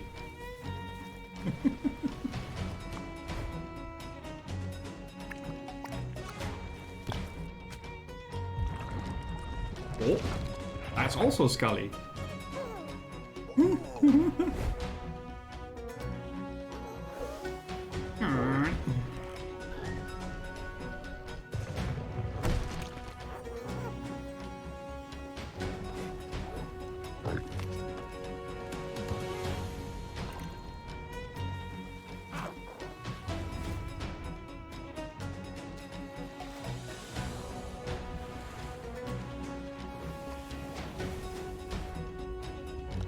So, environmental puzzles with a cool twist, I think. It's a very unique concept. Maybe if you know Marble Madness. Marble Madness was a game, not Marbles on String. Marble Madness was a game that you controlled with mainly with a mouse, and you were controlling a single marble through a labyrinth, and it had sort of simulated physics. It was kind of a cool puzzle game back then, and it has some similarities here with the rolling about on the floor and you know, and such. The cool thing is that you change the environment and you've got these different forms of Scully, who's actually a little god. I think it's super cute, and it's also up my alley because I do like these types of puzzle games a lot. It's going to be released in 3 days. It says here 2 days approximately, but it's actually in 3 days. So I'll get that at some point. I'm not sure how much they will ask for it in the beginning. It's not a super long game. It's definitely a game that we could play on stream together, where you help me out with the puzzles, because I really like its presentation. It's very nice. So if there's gonna be a community puzzle stream again, maybe in August, I'm gonna put this one on the playlist next to Escape Goat and a few other games. And yeah, I meant to share that. Scully is it's a cool thing. So, Hellpoint. Relicta is also a physics-based puzzle game, but it's a bit different from Scully. Let's have a look. Why do I need to cut? Oh, God. Sometimes I don't want to because of strong language. Are you kidding? Good morning, Dr. Patel. Are you ready to start? Top of the morning, systems. Let's begin. I want to be done by the time Kira arrives. How's the schedule? The ship is on approach vector. Engineering has just submitted the new EM interface prototype. New gloves, then. Fine gravito-electromagnetic manipulation literally at one's fingertips. Forests on the moon. Rain, snow. I'll never get used to this. What a time to be alive. These things you are tinkering with, they are crucial to our understanding of the early Lunarian era. My team is here to study what happened, Angie. And mine to research physics, Leia. Patel, we got a problem. Can't find Nelson. Better hurry, Mom. 2 ships landing. The third is in low orbit. And Kira? Kira! We don't have time for this! Initiate the containment protocol! Do it now! Don't listen to him, Angie! Shut it down before it kills us all! Patel here. I'm going in.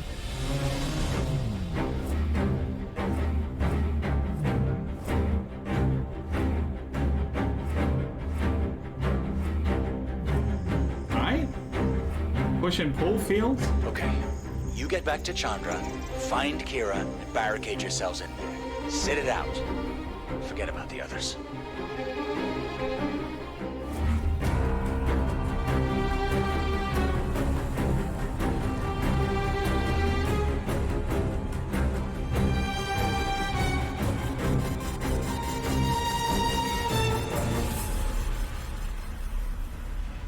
Unidentified malicious vector. General systems failure. Systems! Get me that fucking override! Interfacing.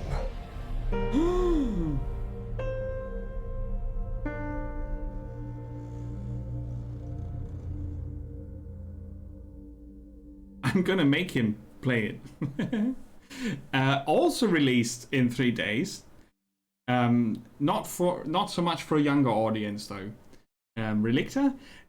Obviously, Relicta is about a physics-based puzzle engine And what the hell are these videos?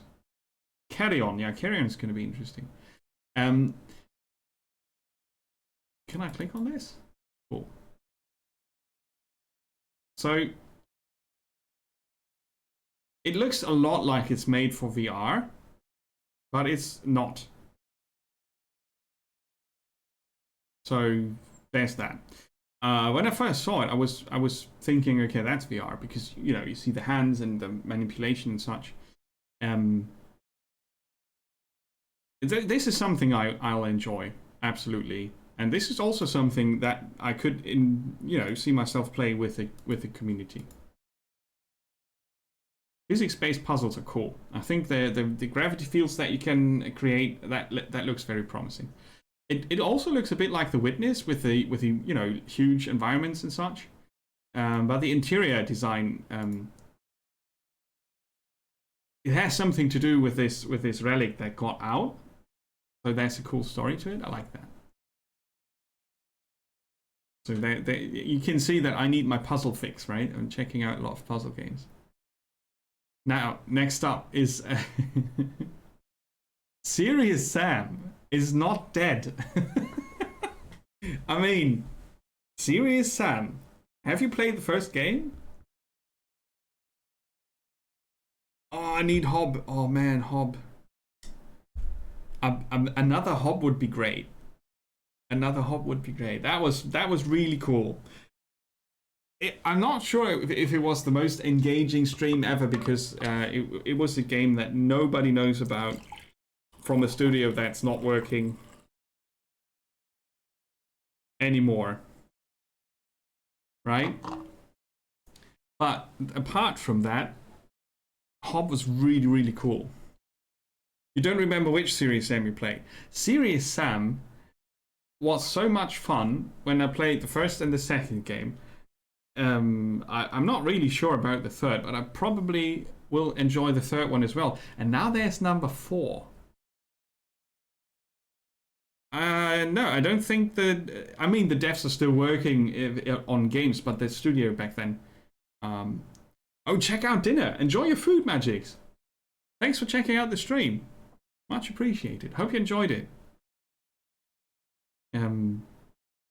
They are still working on games, but they are not... Their studio from back then is not there anymore, I think. Yeah, another Hob would have been awesome, but let's see what they do with Serious Sam number 4.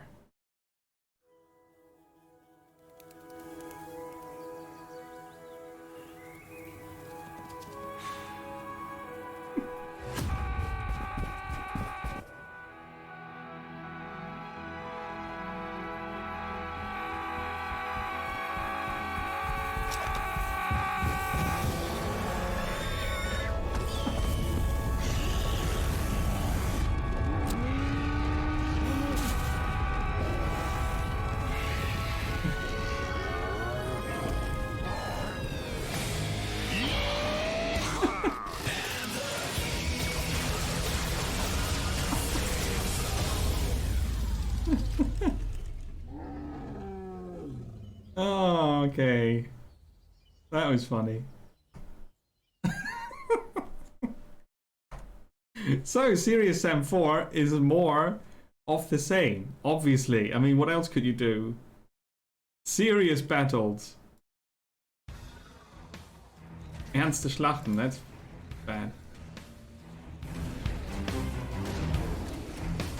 The core of the Kuro team Serious Sam franchises is dancing with enemies and projectiles. That's your movement, in the environment. That's the core thing that we actually try to expand upon. And enjoyment of arcade. That means that as you repeat your fights again and again and again, you're getting better, and something that was hurting you, now you're hurting them. And that's the simplest beauty formula that actually we really enjoy.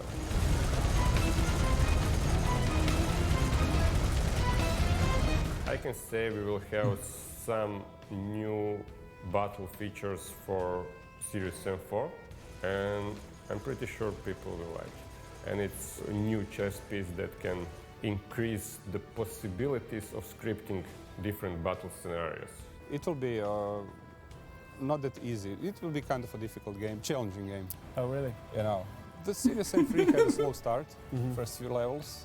We'll just go with full Sam from the beginning. So Serious Sam 4 just explodes in your face from the very first frame. Yeah.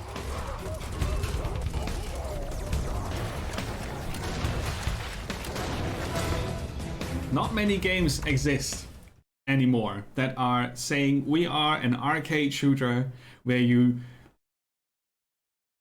repeat and repeat and repeat and get better at it. And they are really not super serious about their trailers.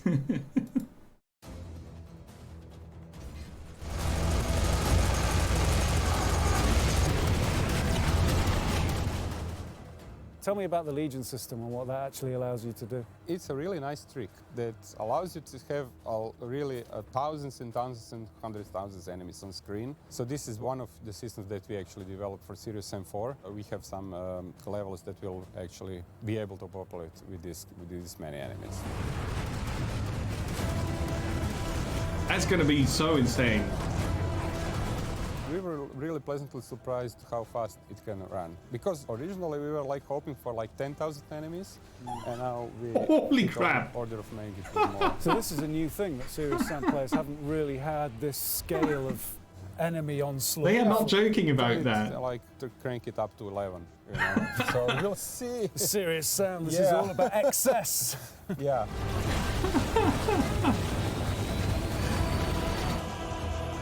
See? Like holy 10,000 crap! Enemies, and now look at that. That is Lord of the Rings scale.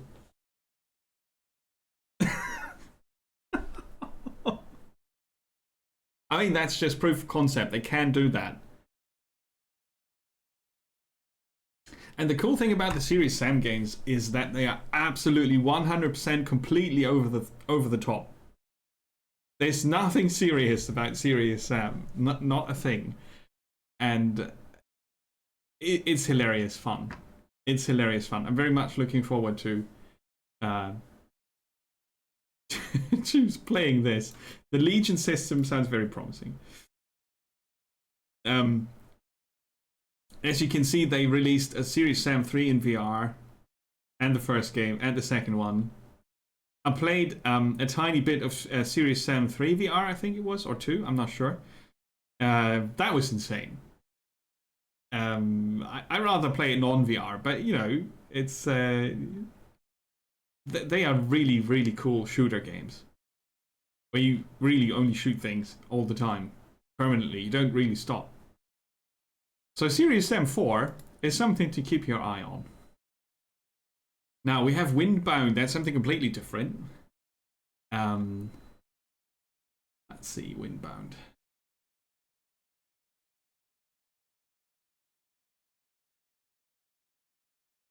Analytical cookies you can have. So, Brave the Storm coming 28th of August. Steam, Xbox, and Epic. Let's have a look at the trailer.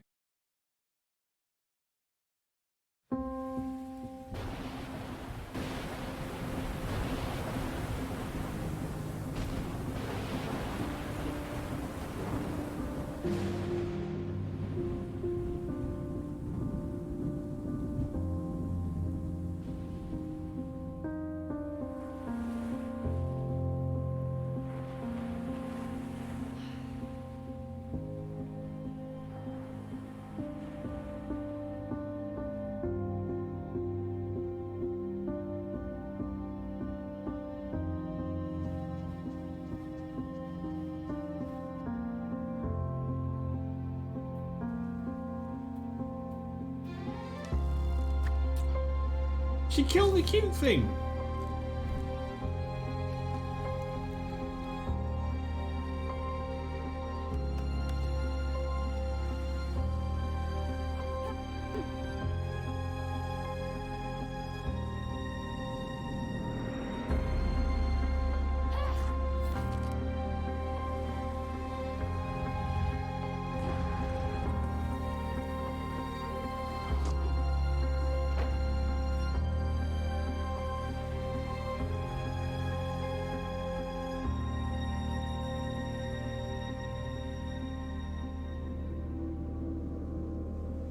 I want to play that.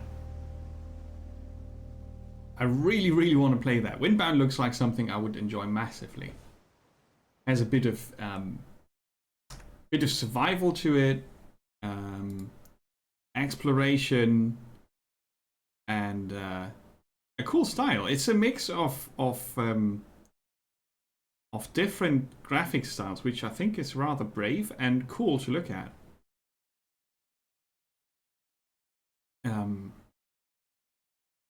As a pre-order bonus, you get shenanigans, and most important, it's coming out this month. So I'm gonna have a look at it. You explore the sea and the islands. So you have a ship, right? You live off the land, so scavenging and sailing. This made me think of Don't Starve, where you have to jump from place to place to find food and enough resources to live.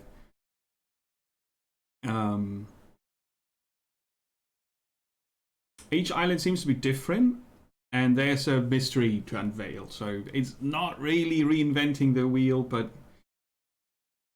we've seen these features before, but not put together like this, I think. The animations look really good, and I think it might just pull off what Pine didn't. Remember Pine? Windbound. Gorgeous looking game. And the fighting seemed interesting. And that's cute. You can't really just bring yourself to kill that. So yeah, this game has a lot of things going that I really think I like. What I don't see the point of VR streams, to be fair. I'm not sure if I need to show this to you guys, but since I haven't even watched the trailer, I want to do that with you. Also a game about exploration and fighting, not so much about surviving though. Assassin's Creed. Gonna come out in November. So we still have some time before it happens. I'm not sure if it's gonna get delayed now that they had a release date. But yeah, Assassin's Creed makes the jump to Vikings.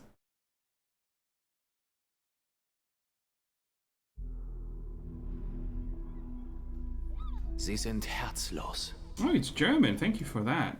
How about we listen to that in English? Because the German trailers are nearly always crap. Can I just put English in here and then I get the English version? No. Oh, I hate it.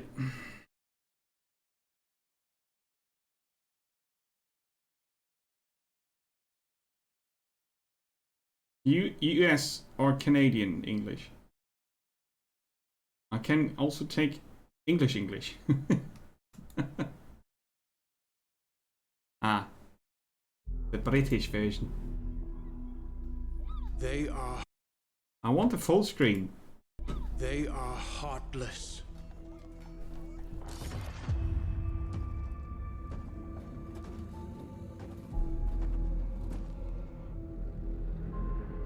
Godless barbarians.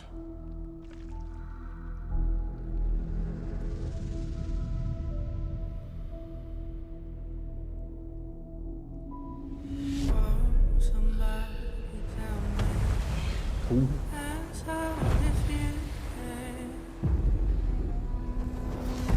They murder and kill blindly. Do they now?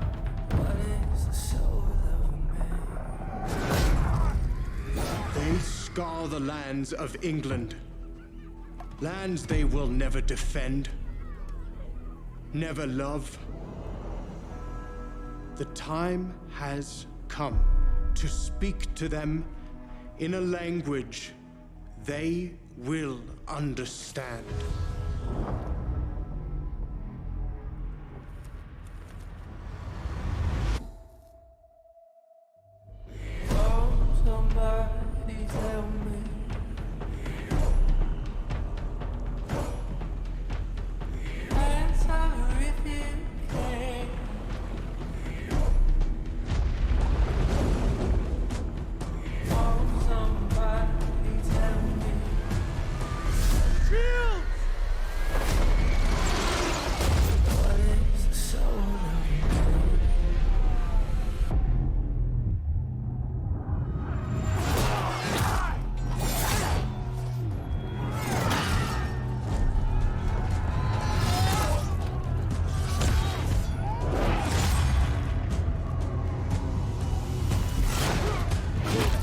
off with the limbs.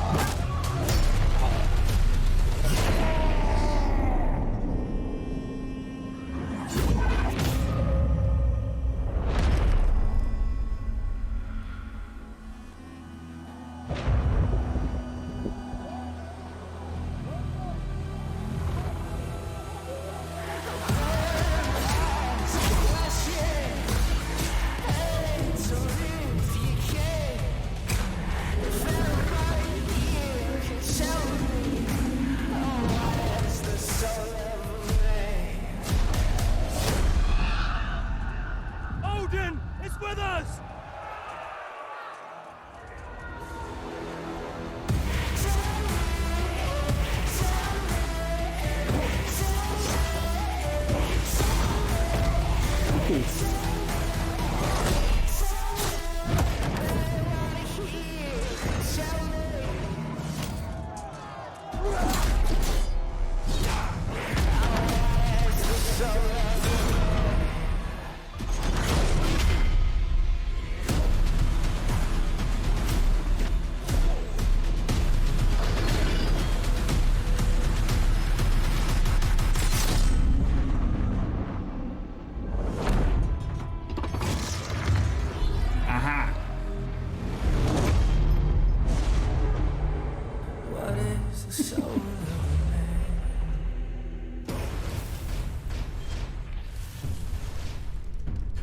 The way the music developed in the middle of the trailer, I didn't really appreciate that too much.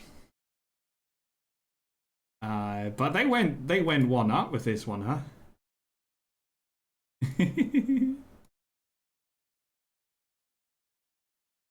Another Ubisoft. So just to point it out. Just to point it out. It still is Assassin's Creed. So I'm not sure how much I should actually expect from the game by watching that very expensive trailer.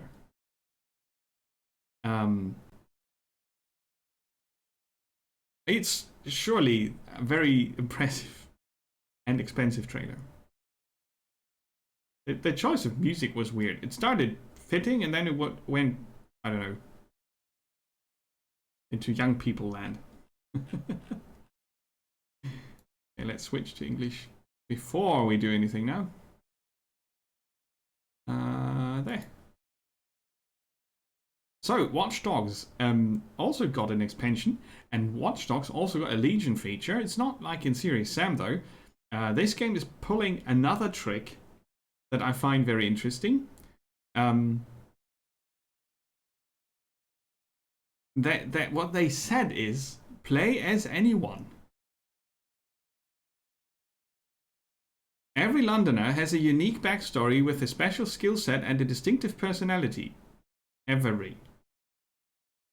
Recruit anyone from an MI5 agent to an illegal street racer and customize them with killer outfits and iconic masks. That's the part that I really didn't like to know about. Iconic masks and killer outfits. But special skill set, everyone. And that's creating hype, like I mentioned earlier, that they cannot ever be able to live up to. It's impossible. Because there's not only 12 people in London. But it's going to be interesting to see how it works and what they made out of it. But announcing this is not clever. Hey Chris, welcome. Boo.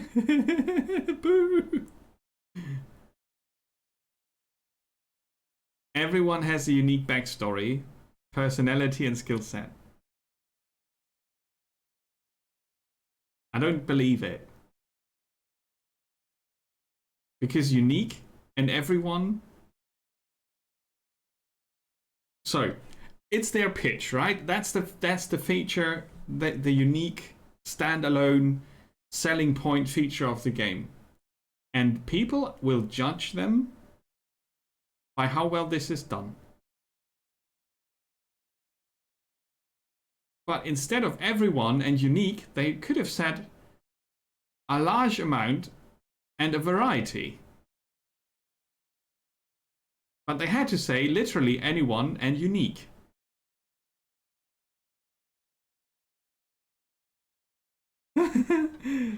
Chris, how did you enjoy the stream so far, if I might ask?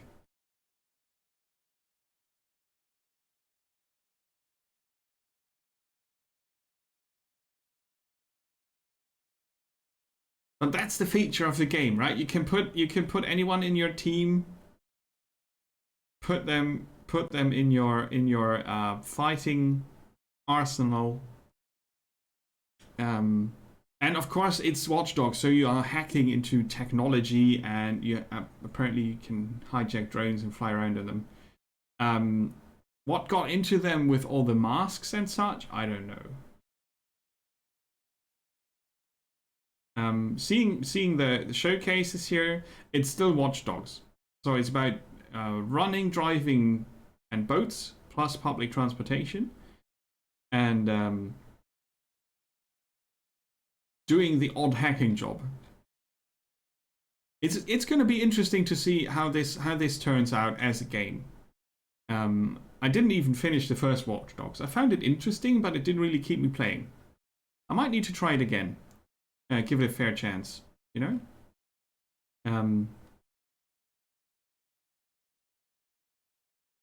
It's a very, very heavy emphasis on sandbox also, right? You play anyone, play however you like, do whatever you want. So there are factions that are the powers that be in the near future London.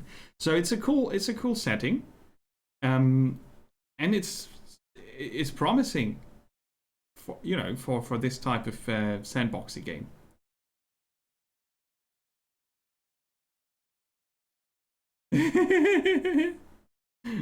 So the games were not really for you. That's no problem. That's not a problem. Oh, that's not working, is it? So Watch Dogs Legion is going to be odd.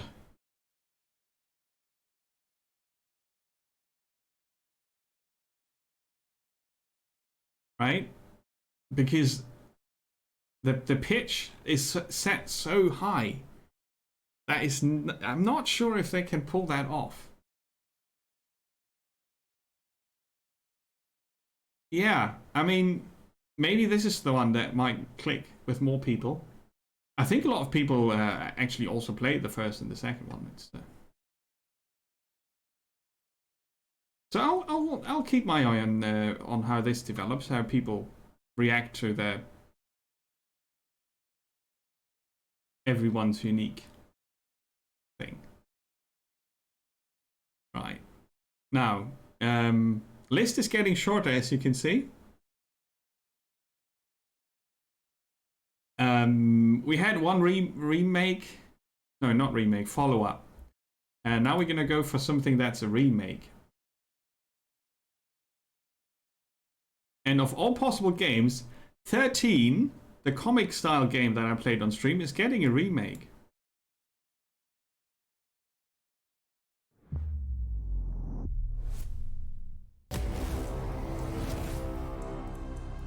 Ow, my head.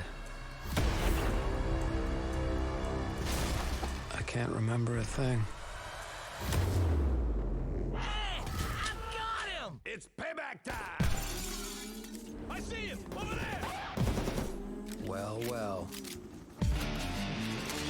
Can't you see? Don't you know what I am? I'm a man with a plan, and it's time you understand. Get him!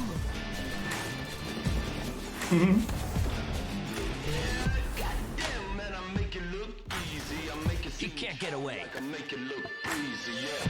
We better create a diversion. Bad place to be.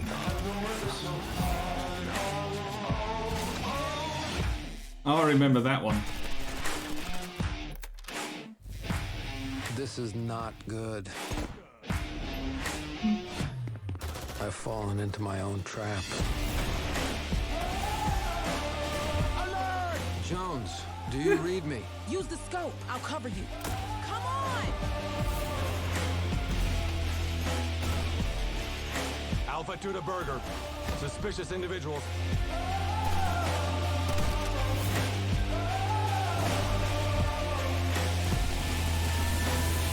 Who am I?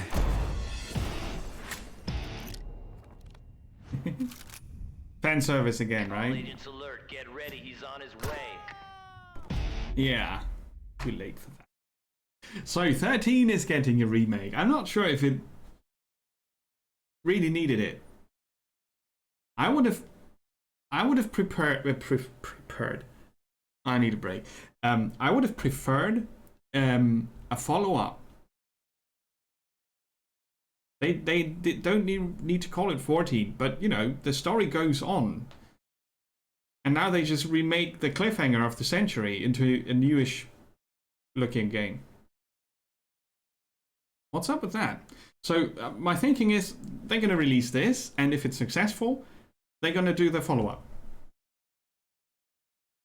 But until I know that they're going to do the follow-up, I'm not going to get my hands on this remake, because the original game is cool. You know? But it's super interesting that this is getting a remake. 13, the underdog of stealth shooters. Zero Dawn. No, but I can. Instead of Hello Kitty Island, maybe?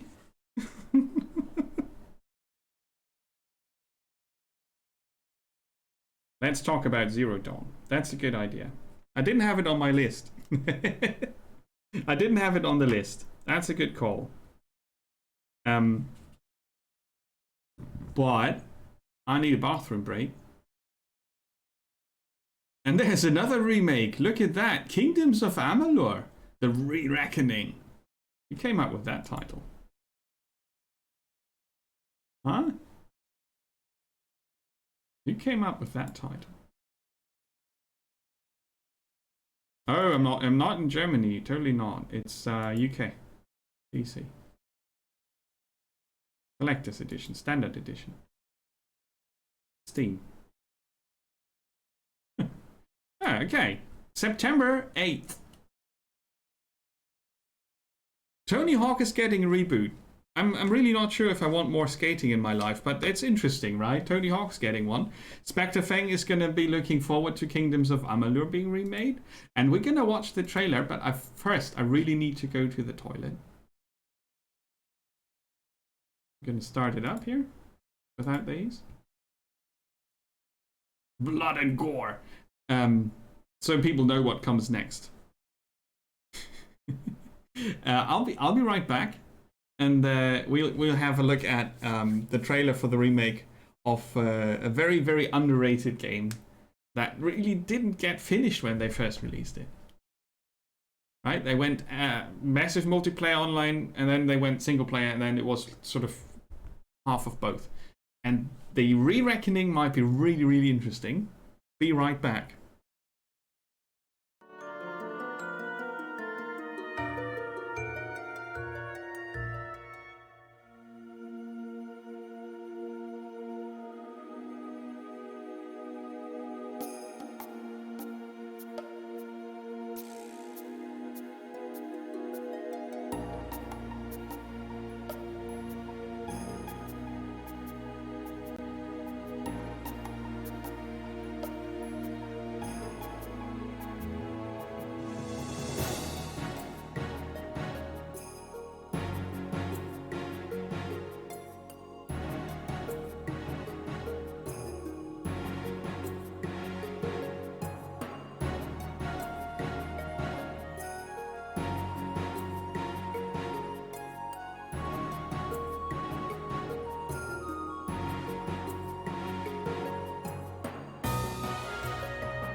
the path so long. I've weathered this tide through everything carried on. It's part of my hide. I've followed the path so long. The oldest fate is faded now at last. Ooh, oh, at the end of the path, I rest my weary feet. At the end of the path, in quiet comfort we'll meet.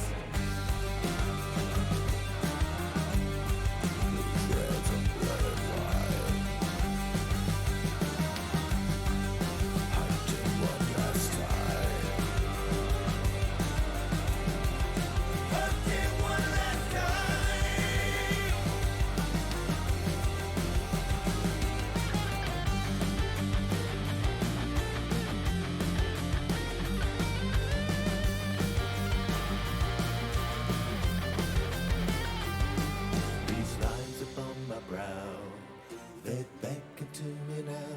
I follow the path so long. I've weathered this tide through everything carried on. With strength in my stride, I follow the path so long. I need a place where I belong at last. Ooh, oh, oh. At the end of the path, I rest my weary feet. At the end of the path, in quiet comfort we'll meet. Weary wolf at the end of war. Love's a loofah upon the moor. Weary wolf at the end of war. Love's a loofah upon the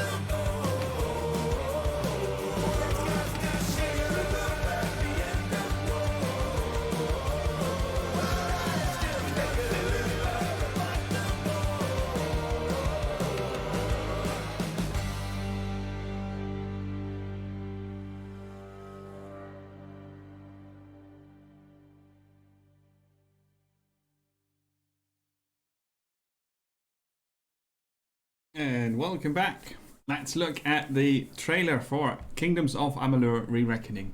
So, you know, I did voice my opinion on the fact that 13 is going to get a remake. This one's making more sense. So let's have a look at the trailer and see what they are showing us. From the beginning, we were wrong. And only now have we begun to understand the mistakes we have made.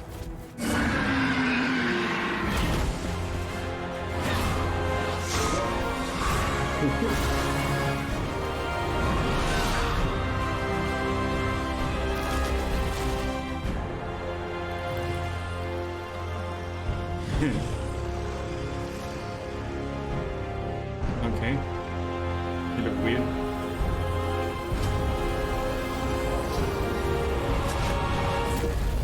Perhaps we should have foreseen what might be born on this rising tide.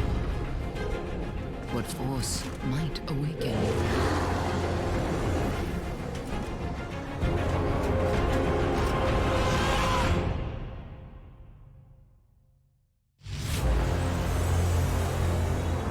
That looks very different. In September. We're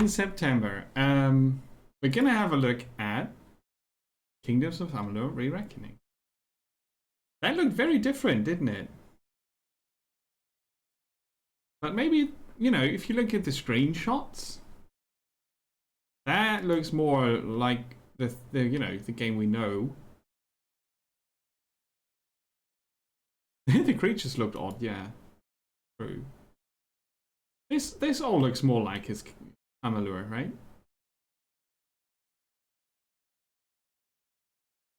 The Fey Blades and the creature design. The Re-Reckoning will include all the DLC that came out.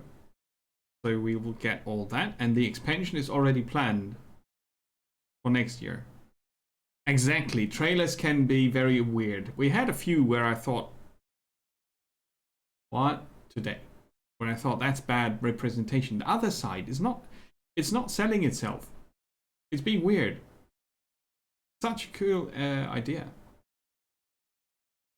But yeah, the screenshots look very much like what I would expect from a re-reckoning.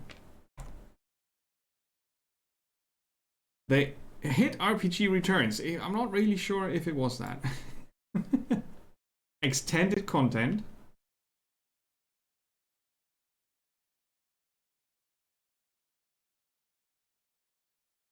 Uncover the secrets of Amalur. Rescue a world torn apart. Enjoy countless side quests.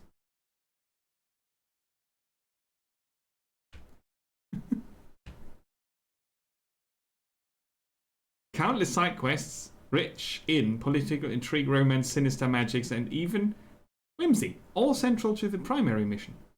So the side quests in their variants are central to the primary mission, which is to rescue the world.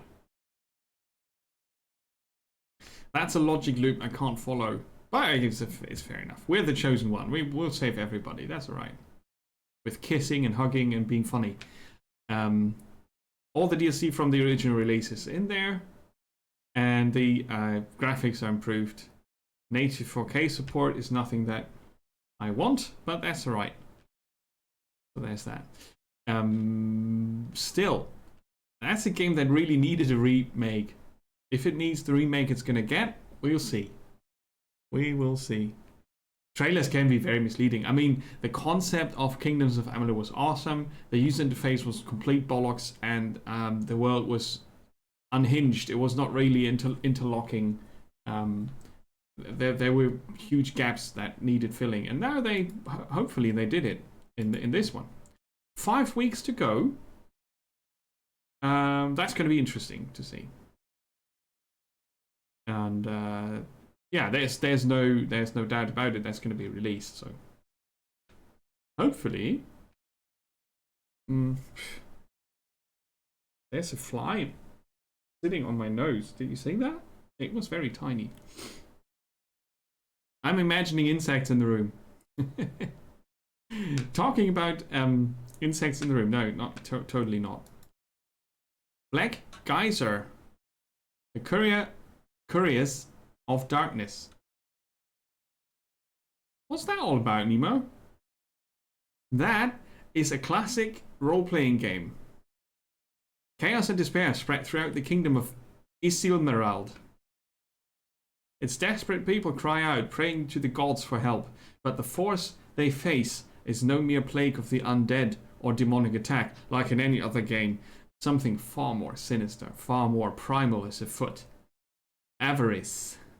Law and order quickly collapses as everyday citizens turn outlaw, attacking anyone unfortunate to cross their path. All for a few more gold coins.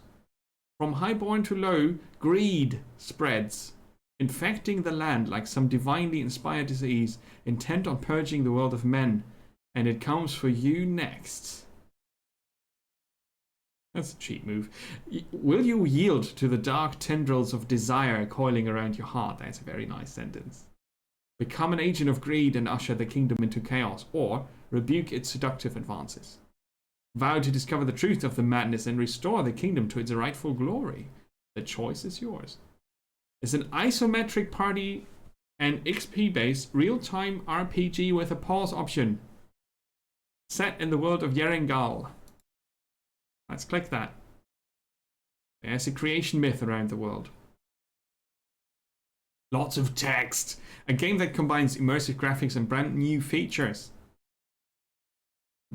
Greed. Whenever a creature acts greedily, the power of Soranilsa, the goddess of greed, that's a weird name, grows. Your actions are no exception, so keep this in mind when controlling your party. I can't play this if looting is bad. How am I supposed to not loot? Oh god. Is the fly bugging me? You got it right. You got it right. That was absolutely... Alright. Hey, Flick, welcome back. Oh, Spectre Fang, don't worry about it. You can watch the trailer and all that. Do it. Watch it. Go watch the trailer now.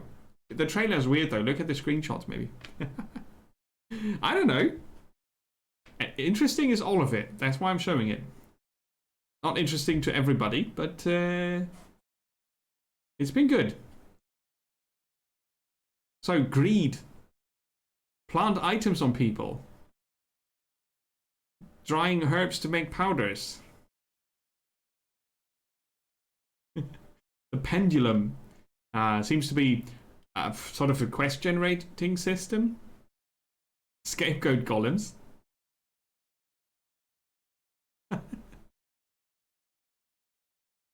Shapeshifting, that's adaptive. So this follows in the footsteps of Baldur's Gate, Icewind Dale, and similar games.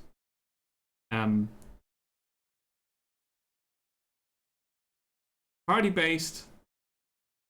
You can play different races here: humans, dwarves, Rido, Deroni elf, and the Feldegug. What the hell is a Feldegug? It's a white elf. Okay.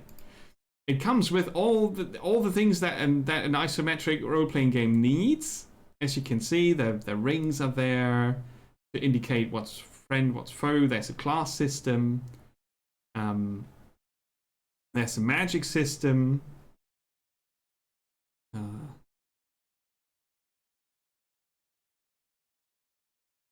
Did you enjoy the classic RPGs from between 1989 and 2002? That's a very specific time frame, isn't it? So you can read up all about Black Geyser, Couriers of Darkness. I'm going to see if there's some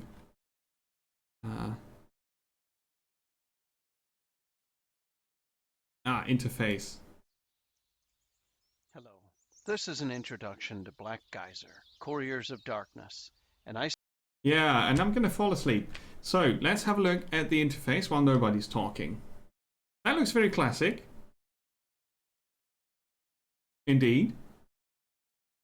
This is a Kickstarter-backed thing, so it was something that people wanted, but nobody wanted to develop it. So they found the funding. So far, so good. Day and night cycle.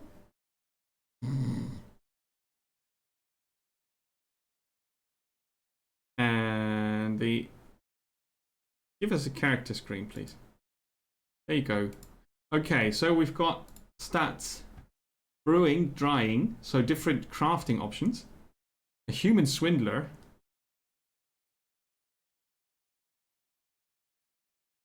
Learn and research, brew and dry, bargain and persuade are chance-based skills.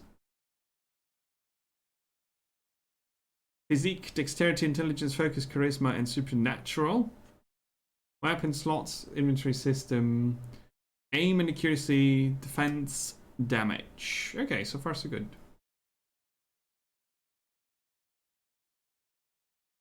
It looks okay. It's Baldur's Gate.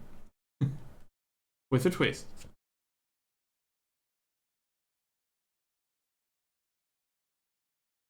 Picking up from the ground. Brewing and drying. Needs equipment, obviously. Dialogue is standard. Okay, cool.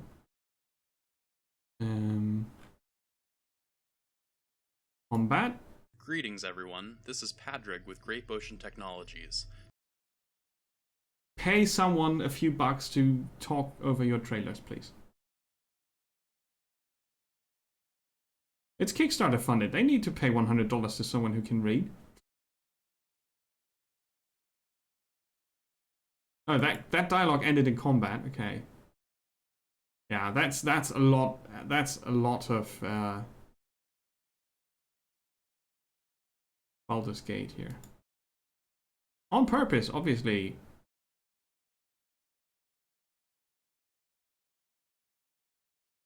Well, the effects are cool. Fair enough. To even the odds.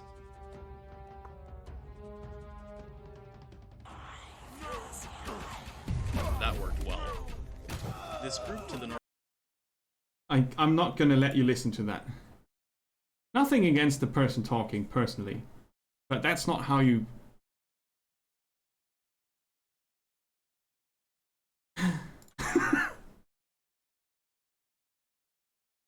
Okay, so the unique selling points, what makes this different from any other classic role-playing game is the fact that it's evolving not around zombies, but around greed. Suddenly everybody's greedy, people are killing each other for two gold coins.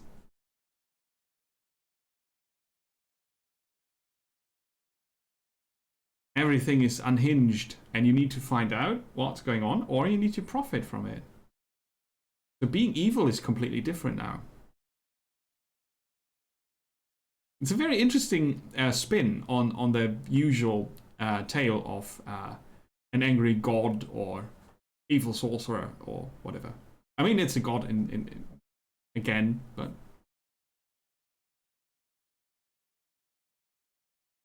the opposite of stealing, planting things on characters.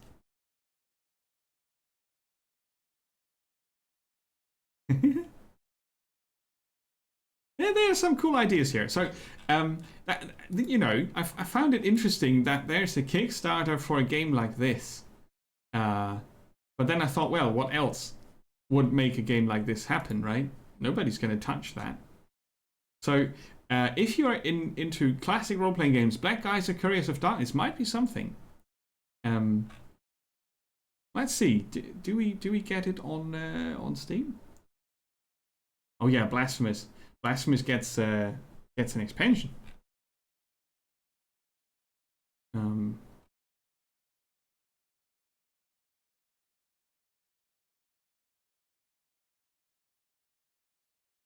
Blasphemous is getting an expansion. We're going to talk about that in a minute. Black Geyser? No? Is it a Kickstarter exclusive? I don't know. I just stumbled upon it.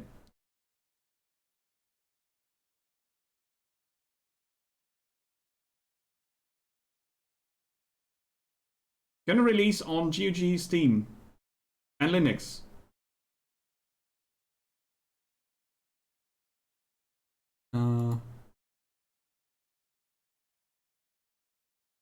Yes. Updates. I read about it in on a gaming site.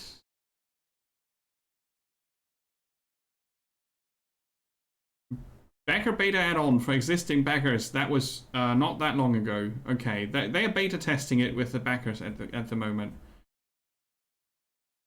So I'm gonna guess it's gonna release sometime next year. We shall see. We shall see. It's something I'm interested in. Pathfinder Kingmaker didn't really get where I wanted it to be. Pillars of Eternity was really, really cool, and this would be the next one. Yeah. Yeah, I mean, you don't really get many classic role-playing games anymore. Pathfinder Kingmaker was not a classic role-playing game. It already came with some add-ons that I didn't enjoy in the end. But that was just me, right? Something I'm super excited about is Horizon Zero Dawn. I think the countdown is 7 days.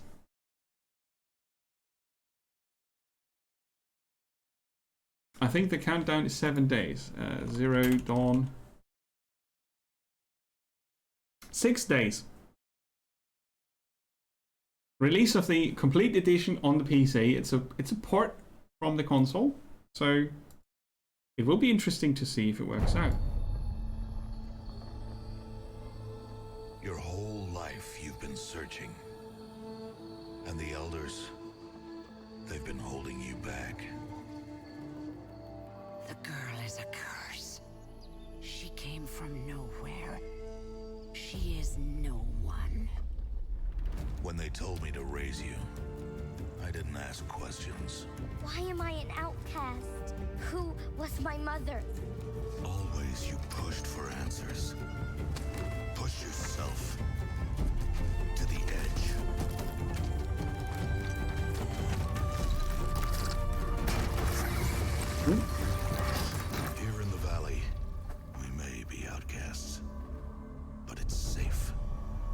there, girl. You'll be lost. You won't know where to turn or who to trust. You'll be chasing a riddle into a wilderness of mysteries. The world of the old ones. What secrets lie buried beneath their crumbling ruins? Why Earth is ours no more.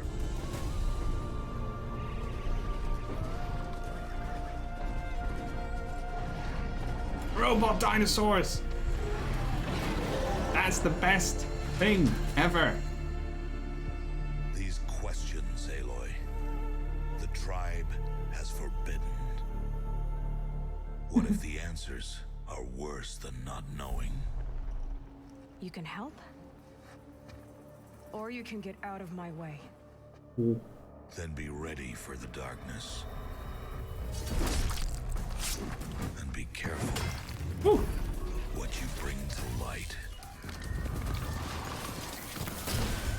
Even if you do catch what you're after,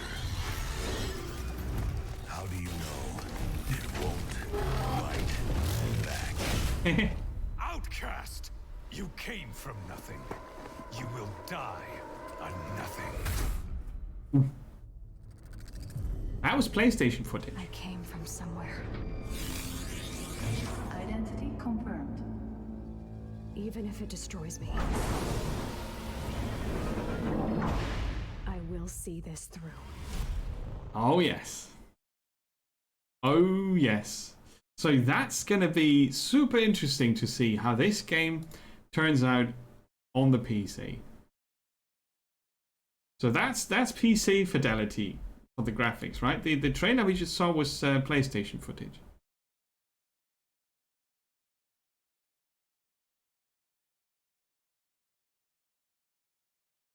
You will 95% buy that next Saturday. It has robots in it. It's a science fiction, post-apocalyptic mystery thing. It's exactly what I need after Gen 0. So I need to finish Generation 0 before this gets released? Is that how it works? Yeah. Super interesting concept.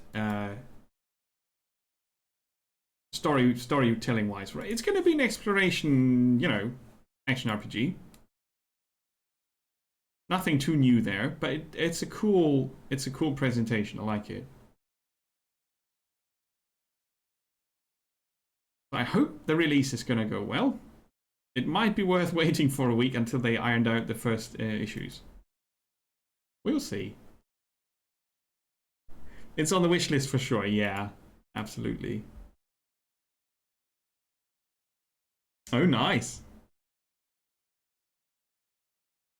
And then you come home from work on a Saturday for another week off work. Awesome. Well, I get barbecued here. So Horizon Zero Dawn is going to be super interesting to see how it turns out, and it's going to be good. The question is it going to be great, right? Now, is integration. That's something that was free to play, mostly negative, for this weekend. Mostly negative. That doesn't happen too much, does it? It's a mix of real-time strategy and shooter. Before we look at whatever that is, real-time strategy and shooter mix. That's unique.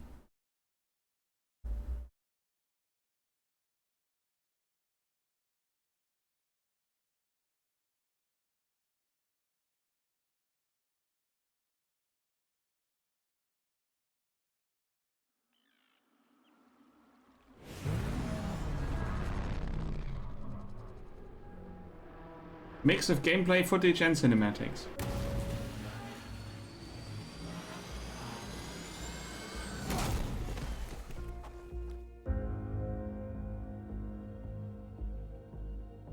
devastating storms, economic collapse, rampant disease. Our world can be a terrifying place, but it doesn't have to be. Here at Sangfroid, we have perfected the process of integration. Through this simple procedure, you can preserve the very best part of yourself. The one organ that defines you as you. Your pinky? It's not an organ.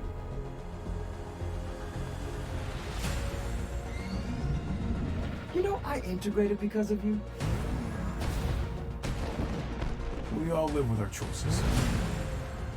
Those who didn't resist were shipped off to the Iron Clouds to be Rayon slave soldiers. Sometimes are horrible. Those who resisted, well, you all know that story. Your people should be prepared. What do you think we should do? Well, we're in deep already.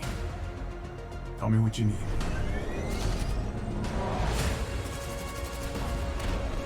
Surely you don't actually believe in this pathetic cause.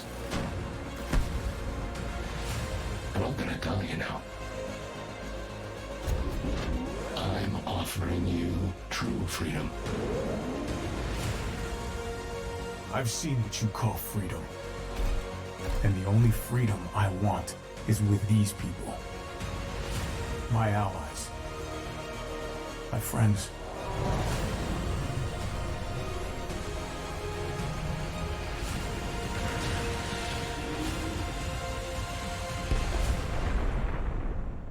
That looks kind of cool.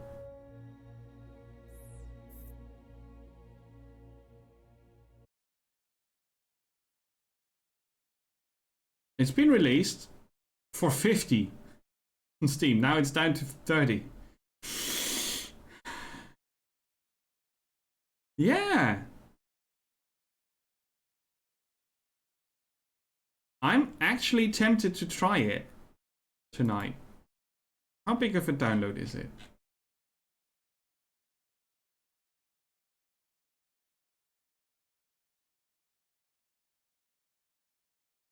Privacy.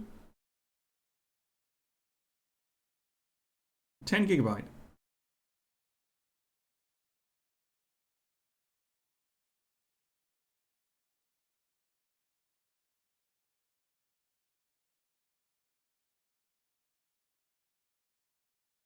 Yeah.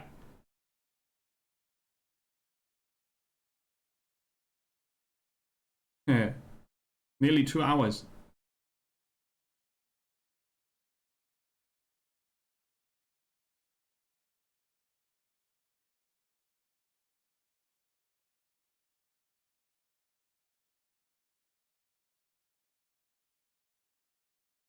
I should be able to start downloading it in the background now without dropping the stream.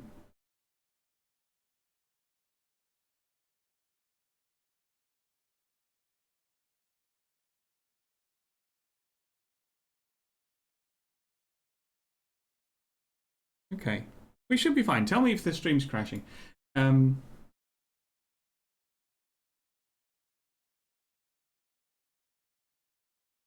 So that did look half bad. It has a single player campaign, but I think ultimately it's about PvP, but I still want to check it out. If the download works out, I'm going to have a look at that tonight after the break. It could be that the download takes too long. Then I'll have a look at it another time. Or never. While that's taking place, we're going to have a look at Dying Light. Hell Raid. Dying Light, the zombie parkour game, has something coming that's called Hell Raid. It has skeletons. No one knows where the strange arcade machine came from. One day, the residents of the tower in Dying Light, just found it in the basement after an odd power outage. They took it upstairs, unaware that their find is a gateway to another realm. Shake up your Dying Light experience by using this eerie device to access a completely new game mode based on Techland's unreleased first-person fantasy slasher Hellraid. Insert soul, huh? Hack through the hordes of hell. Step into a portal to leave the familiar streets of Haran behind and emerge in an otherworldly stronghold overrun by servants of hell. Slay brand new demonic enemies with medieval swords, axes, hammers as you venture through stone corridors and dimly lit chambers. Dank, dark dungeons, even? Master a new game mode. Prove your skills in intense, rewarding runs through the demon-infested dungeon. Who comes up with sentences like this? Pick up bounties for additional prizes as you revisit the fortress. Arcade machine, right? Improve your Hellraid rank to access new weapons. Raid alone or in co-op. So, Dying Light 2 spawns this. You know, that was just coming out of nowhere. It's coming out this August.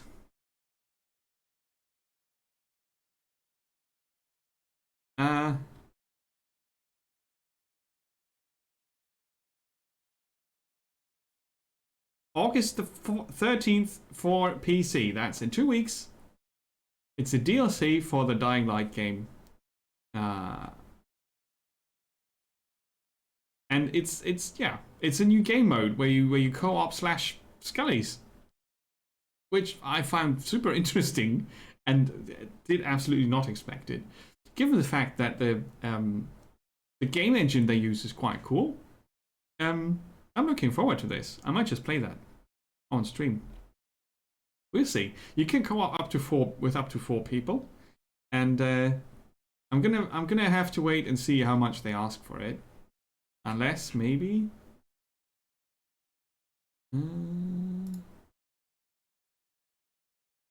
15, yeah, that's... Wait, what? That's Dying Light enhanced with Call of Juarez for free. No. Season Pass, Hellraid, pre-order, $10. Yes. That's yes. Cool. I'm gonna check that out. That sounds good. So yeah, that's going to be interesting. Hellraid. Dying Light. Just, I don't know, that's just something uncanny. Zombie game, another zombie game, then yet another zombie game, and then suddenly, Skeletons from Hell from an arcade machine. Okay, fair enough. And then there's this. This September. A much discussed, nearly destroyed before it even became half alive. Marvel's Avengers. Assemble with up to 4 people online to defend Earth. Third-person action adventure that combines an original cinematic story with single-player and co-op gameplay. Different characters that you can play. You know, all the characters you would expect, and then Miss Marvel. Which is kind of cool, because Kamala Khan, she's awesome. She has rubber extremities and superpower. I clicked on her, but nothing happened. Kind of want to see. Here, super rubber hands. That's the best thing, and they are putting that in. There's a pre-order beta testing going on during August. Open beta is August 21. So, if you want in, there's a post-launch plan. So obviously, that's going to be a money printing machine if it works out. Let's see if we can get a good trailer here.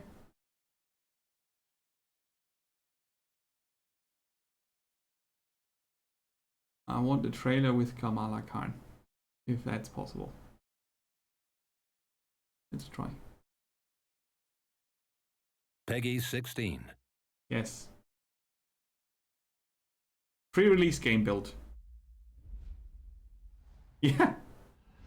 Nicely priced DLC.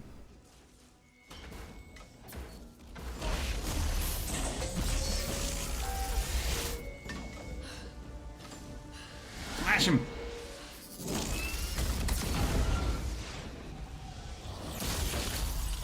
here live at the AIM experience in Manhattan, witnessing the return of the Avengers, but they appear to be attacking the city. Keep rolling, keep rolling.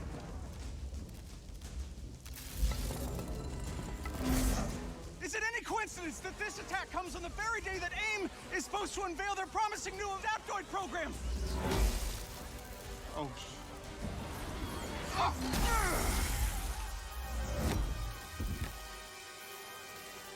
You're welcome.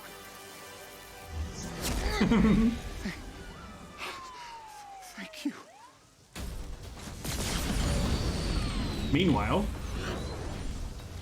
You should know, I'm not in the best of moods.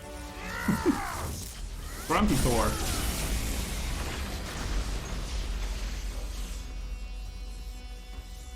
Wait, is that Thor? Holy crap, Thor! Where the hell did you come from?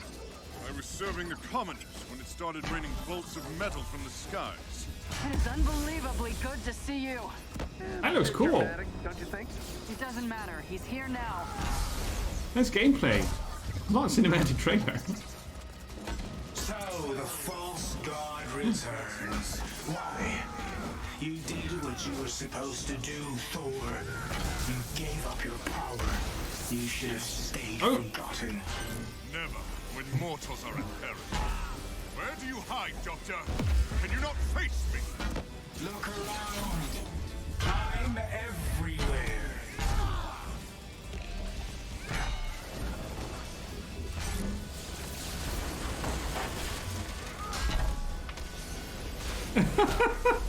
Bad job. Shame on you. What are these things? They're drilling into the deck. Something Carlton cooked up to crash the Chimera. Fun, aren't they?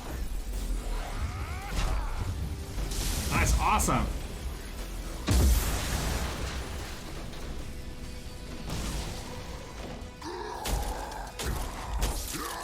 Smash! Oh, hello. Just like old times. AIM dropships inbound. I see them.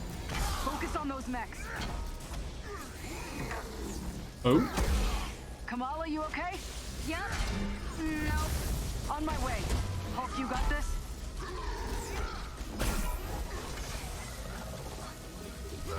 Of course he has. He's Hulk. Oh, God. I like how so much stuff is going on. Child is... We'll explain later. Don't worry, she's up to it.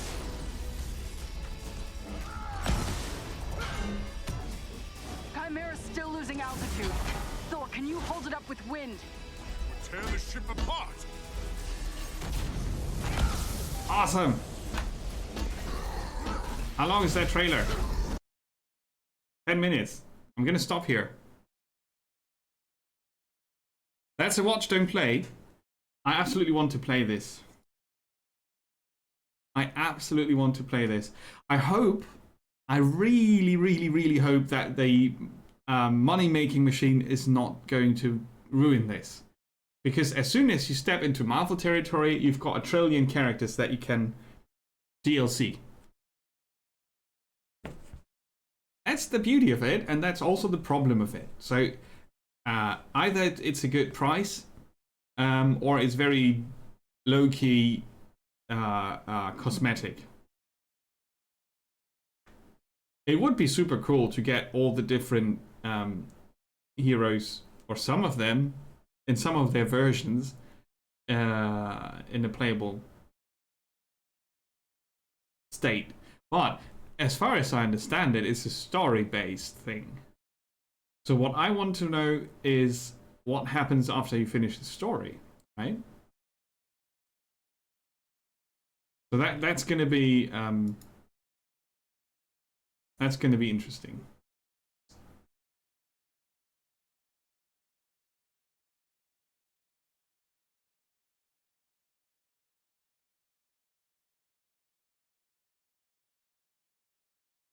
But we're not learning too much about that. Useful info, nope.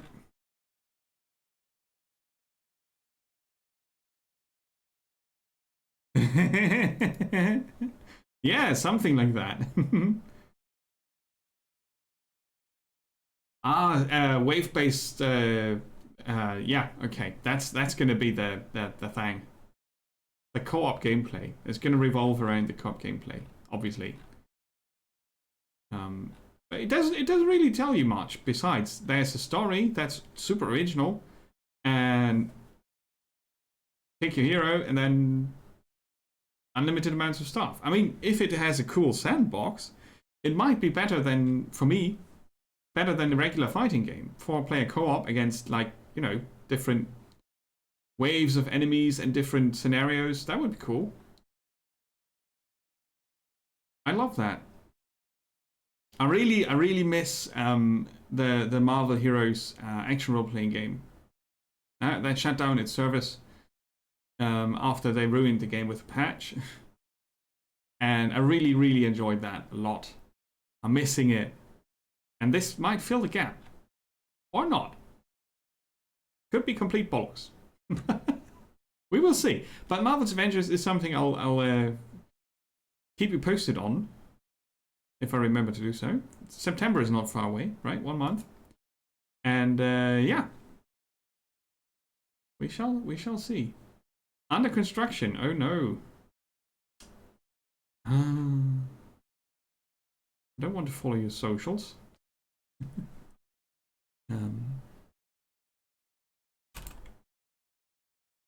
Team.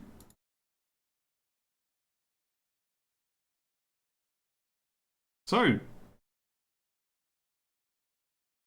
another action role playing. Do you see a pattern?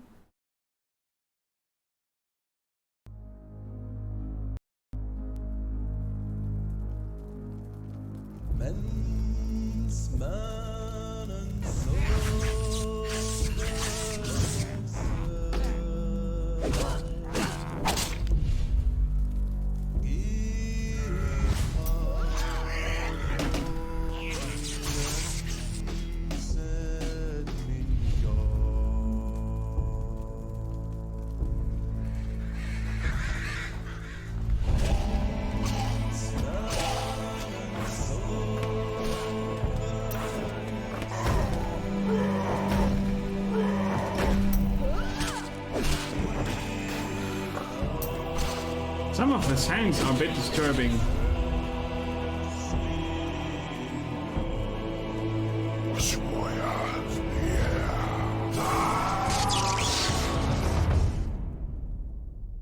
But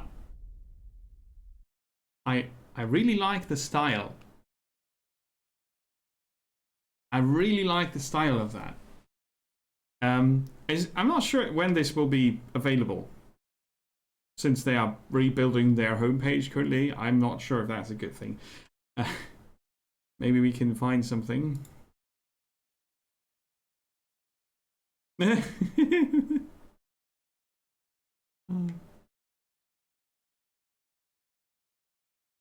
people working on it. Twitter.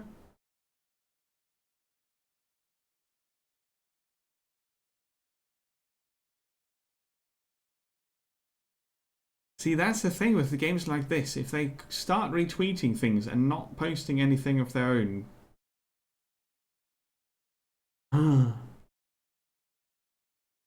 Yeah, it's in forever development. I know. But I really want it to happen because I like the style. In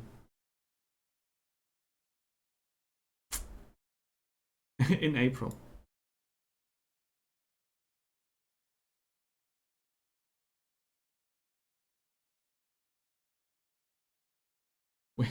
We will see.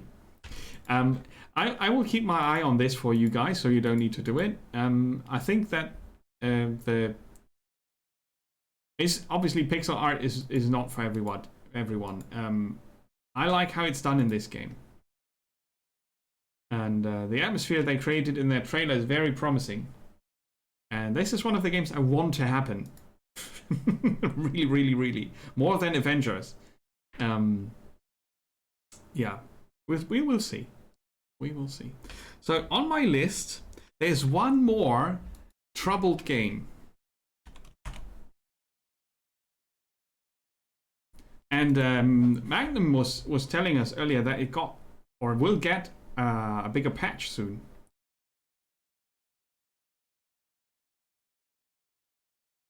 Second Dawn marked a shift in the priority regarding the development of the game. They wanted to... Oh, that sounds bad, bad, bad all over again.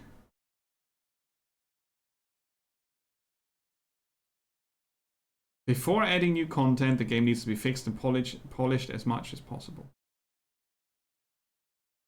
Half a year they worked on this, what they call the Second Dawn.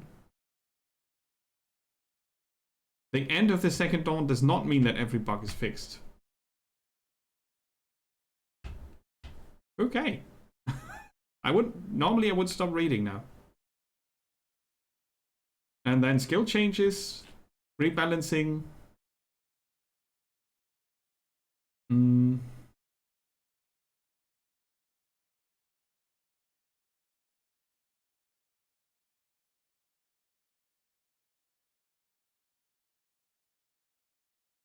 Homepage is still weird.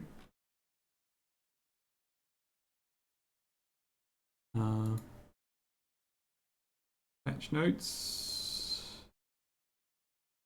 Balancing plans. That's a few days ago. Performance improvement. That's beginning of July.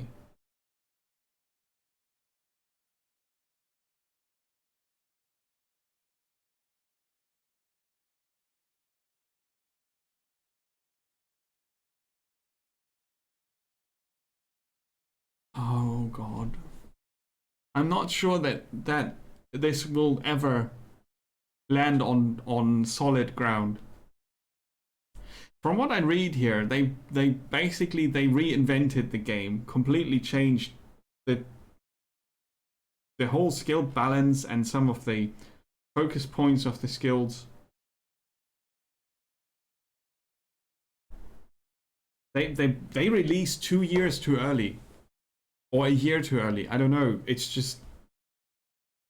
I wonder what made them choose that release date. Because I was really looking forward to the game, and then it got before the release, it got some weird design choices where I thought, okay. And then, not that far from release, they changed the skill system completely for this second or third time.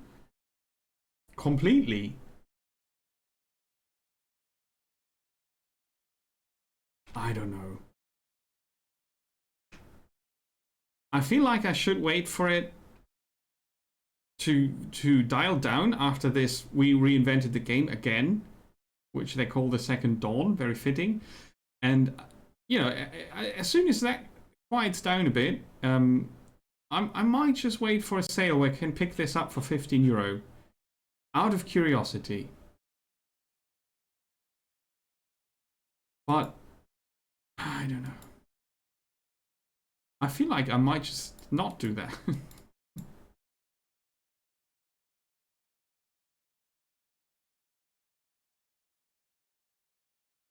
Yeah, I mean, no, not really. I was really looking forward to it, but reading this now doesn't really fill me with hope.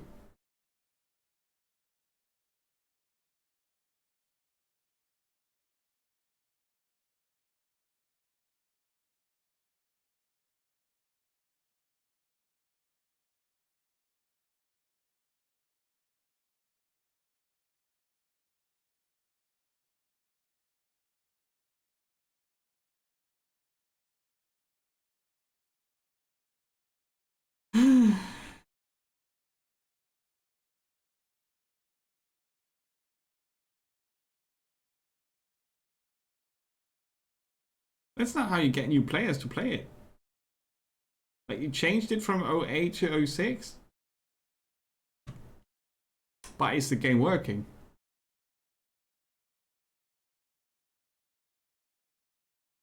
It really is a pity, isn't it? It really is a pity. That a game that has so much promise does not land on half solid ground. it doesn't have much competition in terms of since its release. I mean, Grim Dawn's still getting balanced patches, but that's on a different basis. And when they start their post with, we really wanted to add new things, but we decided after the community bashed our brains in that we might need to fix our game first. I mean, another game that I enjoy a lot, called Generation Zero, has similar issues. Has had similar issues for a year before they turned around and actually fixed enough bugs to make it enjoyable to play.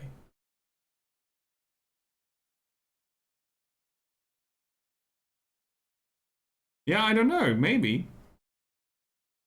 I've nearly written Generation Zero off last year. I was fairly certain I wouldn't get back to it. And then suddenly there was a DLC and I was like, what, are they serious? And then I was reading, I was like, okay, they patched this, they patched this, they patched this, and the community reaction to that was positive. Okay. Got me curious. And curious enough to check out if the game's better. And it was. It is. Generation Zero is now not 100% what it could be. It has still so much promise. Right? But it had initially it had the same or similar issues that Lords of Mayhem has. Like, but we've got another 15,000 ideas you want to put in the game, but yeah, your game's not working. Could you fix the game first, please? Maybe? But all the ideas, yeah, but fix your game. And they couldn't really, it took them a year to get there. And apparently the Lords of Mayhem guys have been working half a year on fixing things just before they really wanted to add more stuff. And the first thing I read is we wanted to focus on the league mechanic. Then, you know, they can't compete with Path of Exile on new content on that regular basis. They can't do that. So they should focus on fixing the bloody thing. We'll see if they will do that. No Man's Sky is still a crap game, but that's just my opinion. It's a horrible let's drag the player through the hoops simulation. It's like the spreadsheets next to it for me. That's just me. It's like the spreadsheets being smashed in my face. It's like, yeah, but you haven't done this number and now you need to do the next number. But I want to build a base on this beautiful planet, but you need to do the next number. Come on, we're going to smash you in the face with it repeatedly over hours. Hopefully in 2020-30. 2025. I think they're going to release in 2022. But they are already adding stuff from the development for 2 into 1. Which will be 2 later on. It's going to be one package, isn't it? Sneak peek. Path of Exile.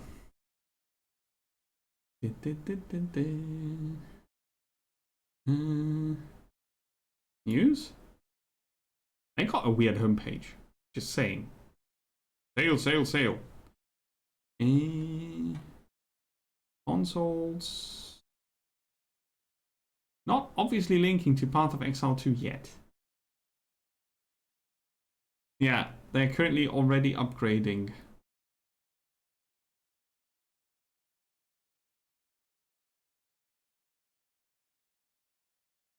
I would have expected a link at least to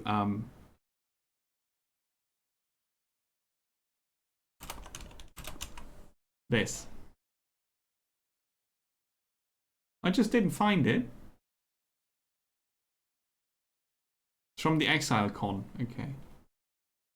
It's just the trailer we know about. It's one game with 2 campaigns. Path of Exile 2 is a new 7-act storyline that is available alongside the original campaign. Both the old and the new storyline lead to the same shared Atlas endgame. So they are not reinventing themselves.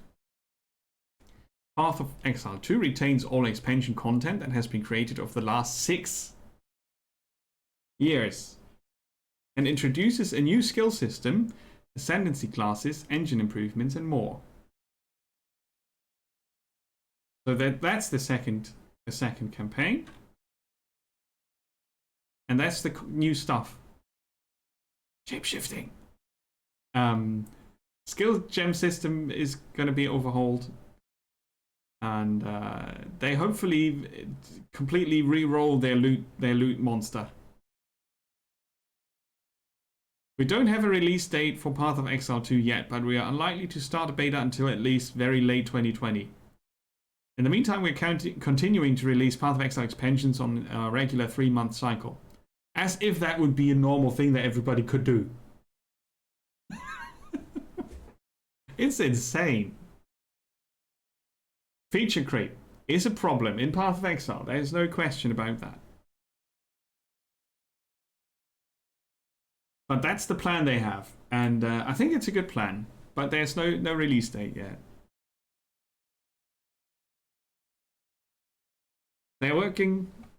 Oh, sorry, I didn't show you the thing, but I read it to you, so that's okay. I found the thing. What's Hellbound?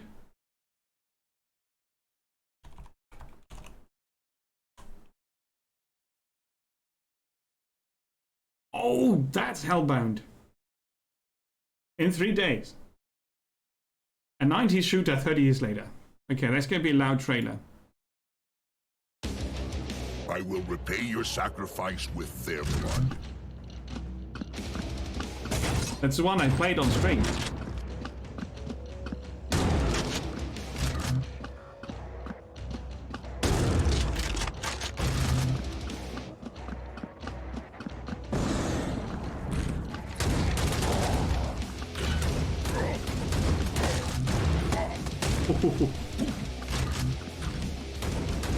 Makes me want to play Painkiller.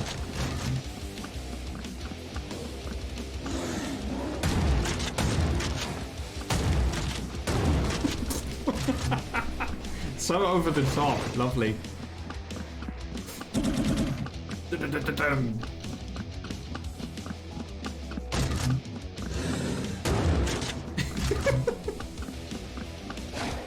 It's like they are. It's like they are plastic bags on the inside, full of blood.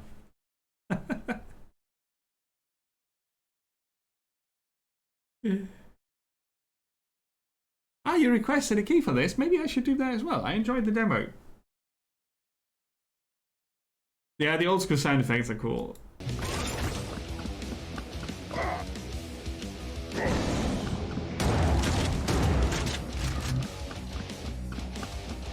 The thing is, I'm way too old for this kind of game. I'm so slow.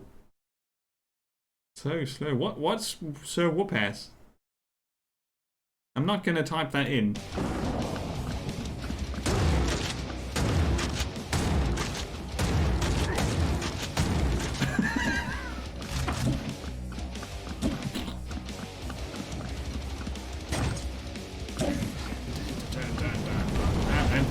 They already sold me on the demo with the music and the sound effects.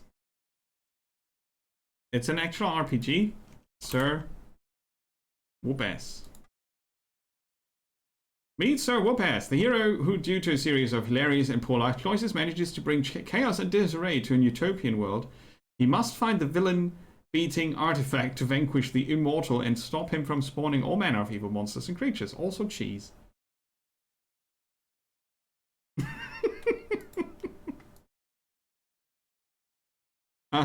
Okay.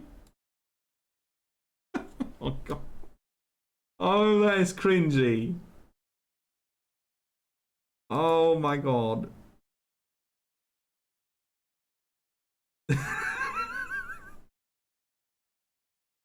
I mean, maybe it was about time someone did a sarcastic take on this. What the hell? You know, maybe it was about time, because Bard's Tale has been way in the past. Oh. Some are destined to be great heroes, others swing and miss.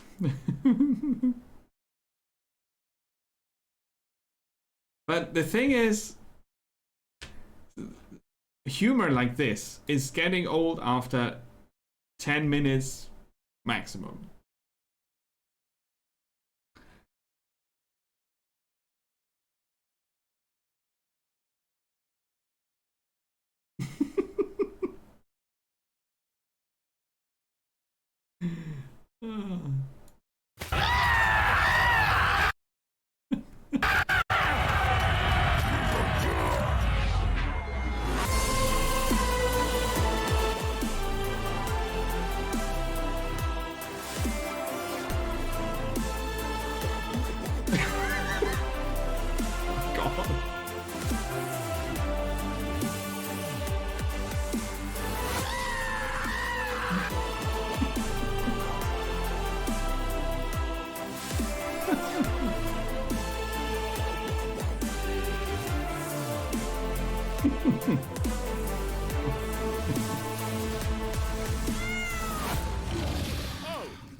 Okay, that's funny.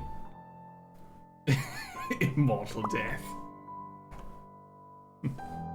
That's funny. Okay, that's a funny trailer. It's okay. Yeah, it's a probably not even a game, but it might be hilarious enough to do that on stream. Okay, Chris, you got me. I'm gonna put that on my watch list. And I think this is a good point to call it for today's talk show about games, because I'm really not sure if that's really a game. It has been awesome. Looked at so many games, and this time I didn't need to play them. We just watched trailers and I talked about it.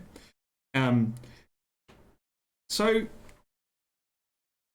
there's a lot coming our way still, because not every game has been delayed like some New World by some Amazon.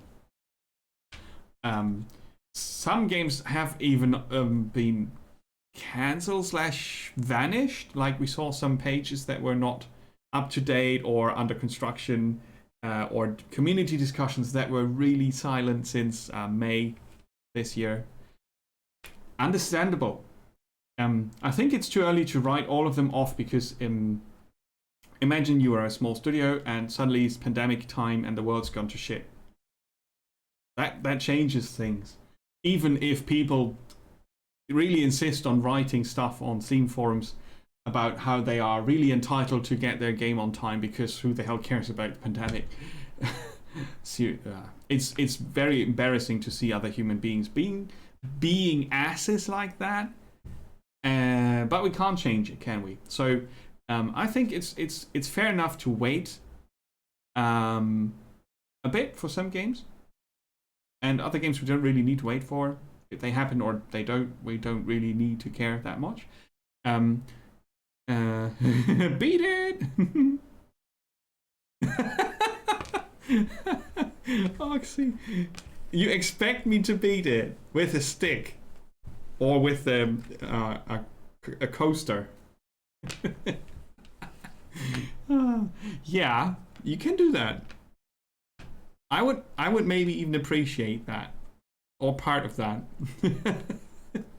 So I think it's fair to wait for some games, give them some room to either happen or not. I hope for all of them that they happen, because nearly all of them seem like interesting ideas, or interesting spins on ideas, or reiterations of ideas we know have been around for the last, 30, 40 years of gaming, right?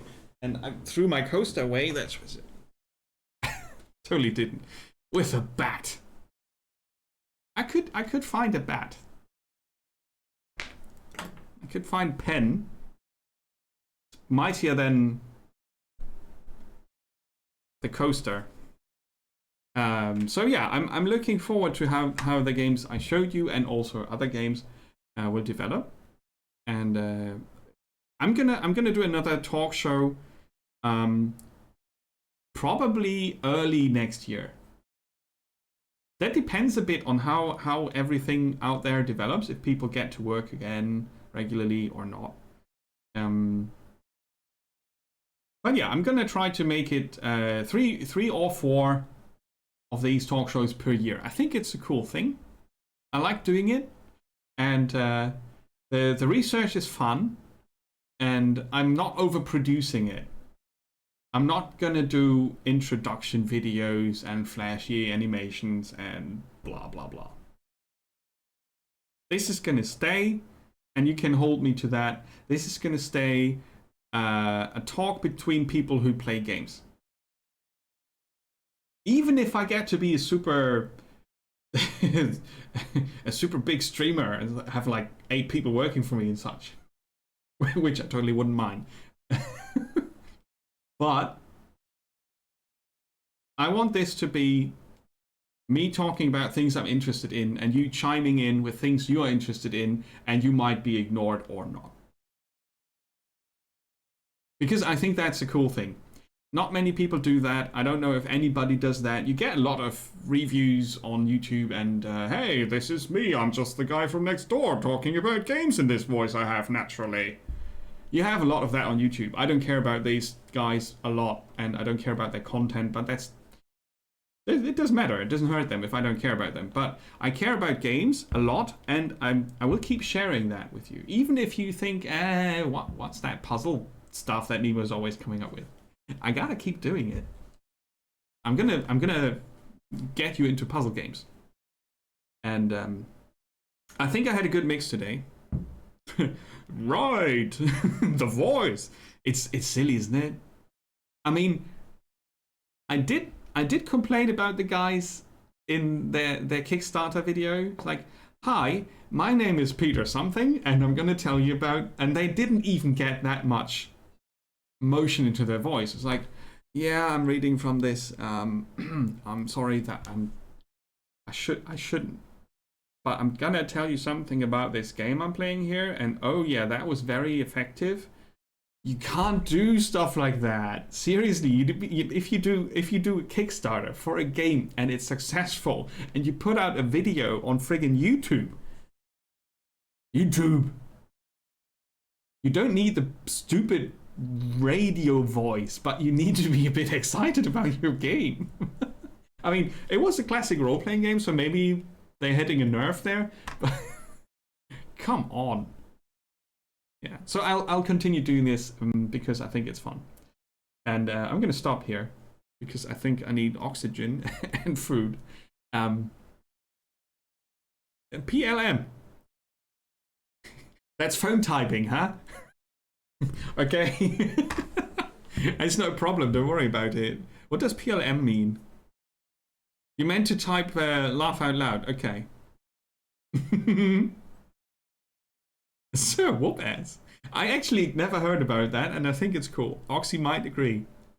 So I'm gonna keep downloading Disintegration that people thought is a very bad game, and that makes me curious. There are not many games that get mostly negative on a free weekend. Portrix told us about it, and that he uninstalled it already. I'm just gonna have a quick look. If it's completely bad, I will just stop playing and continue with some Elite Dangerous, which is totally not a completely bad game, but it's a chill thing, and I need that today. So, thank you so much for watching and listening, mainly, and I hope to see you later. If not, have a great Saturday. And do come back tomorrow. Yeah, right? It's like, it's super bad, but the trailer looked okay. Like people transferred into machines and they can sort of do things. Like transfer themselves into other robots or whatever. And tomorrow, we're gonna have a Discovery Marathon starting 4 p.m. with old games. So it's a rediscovery for some people. Slash games. Right? So you guys take care. I'll see you in half an hour or something.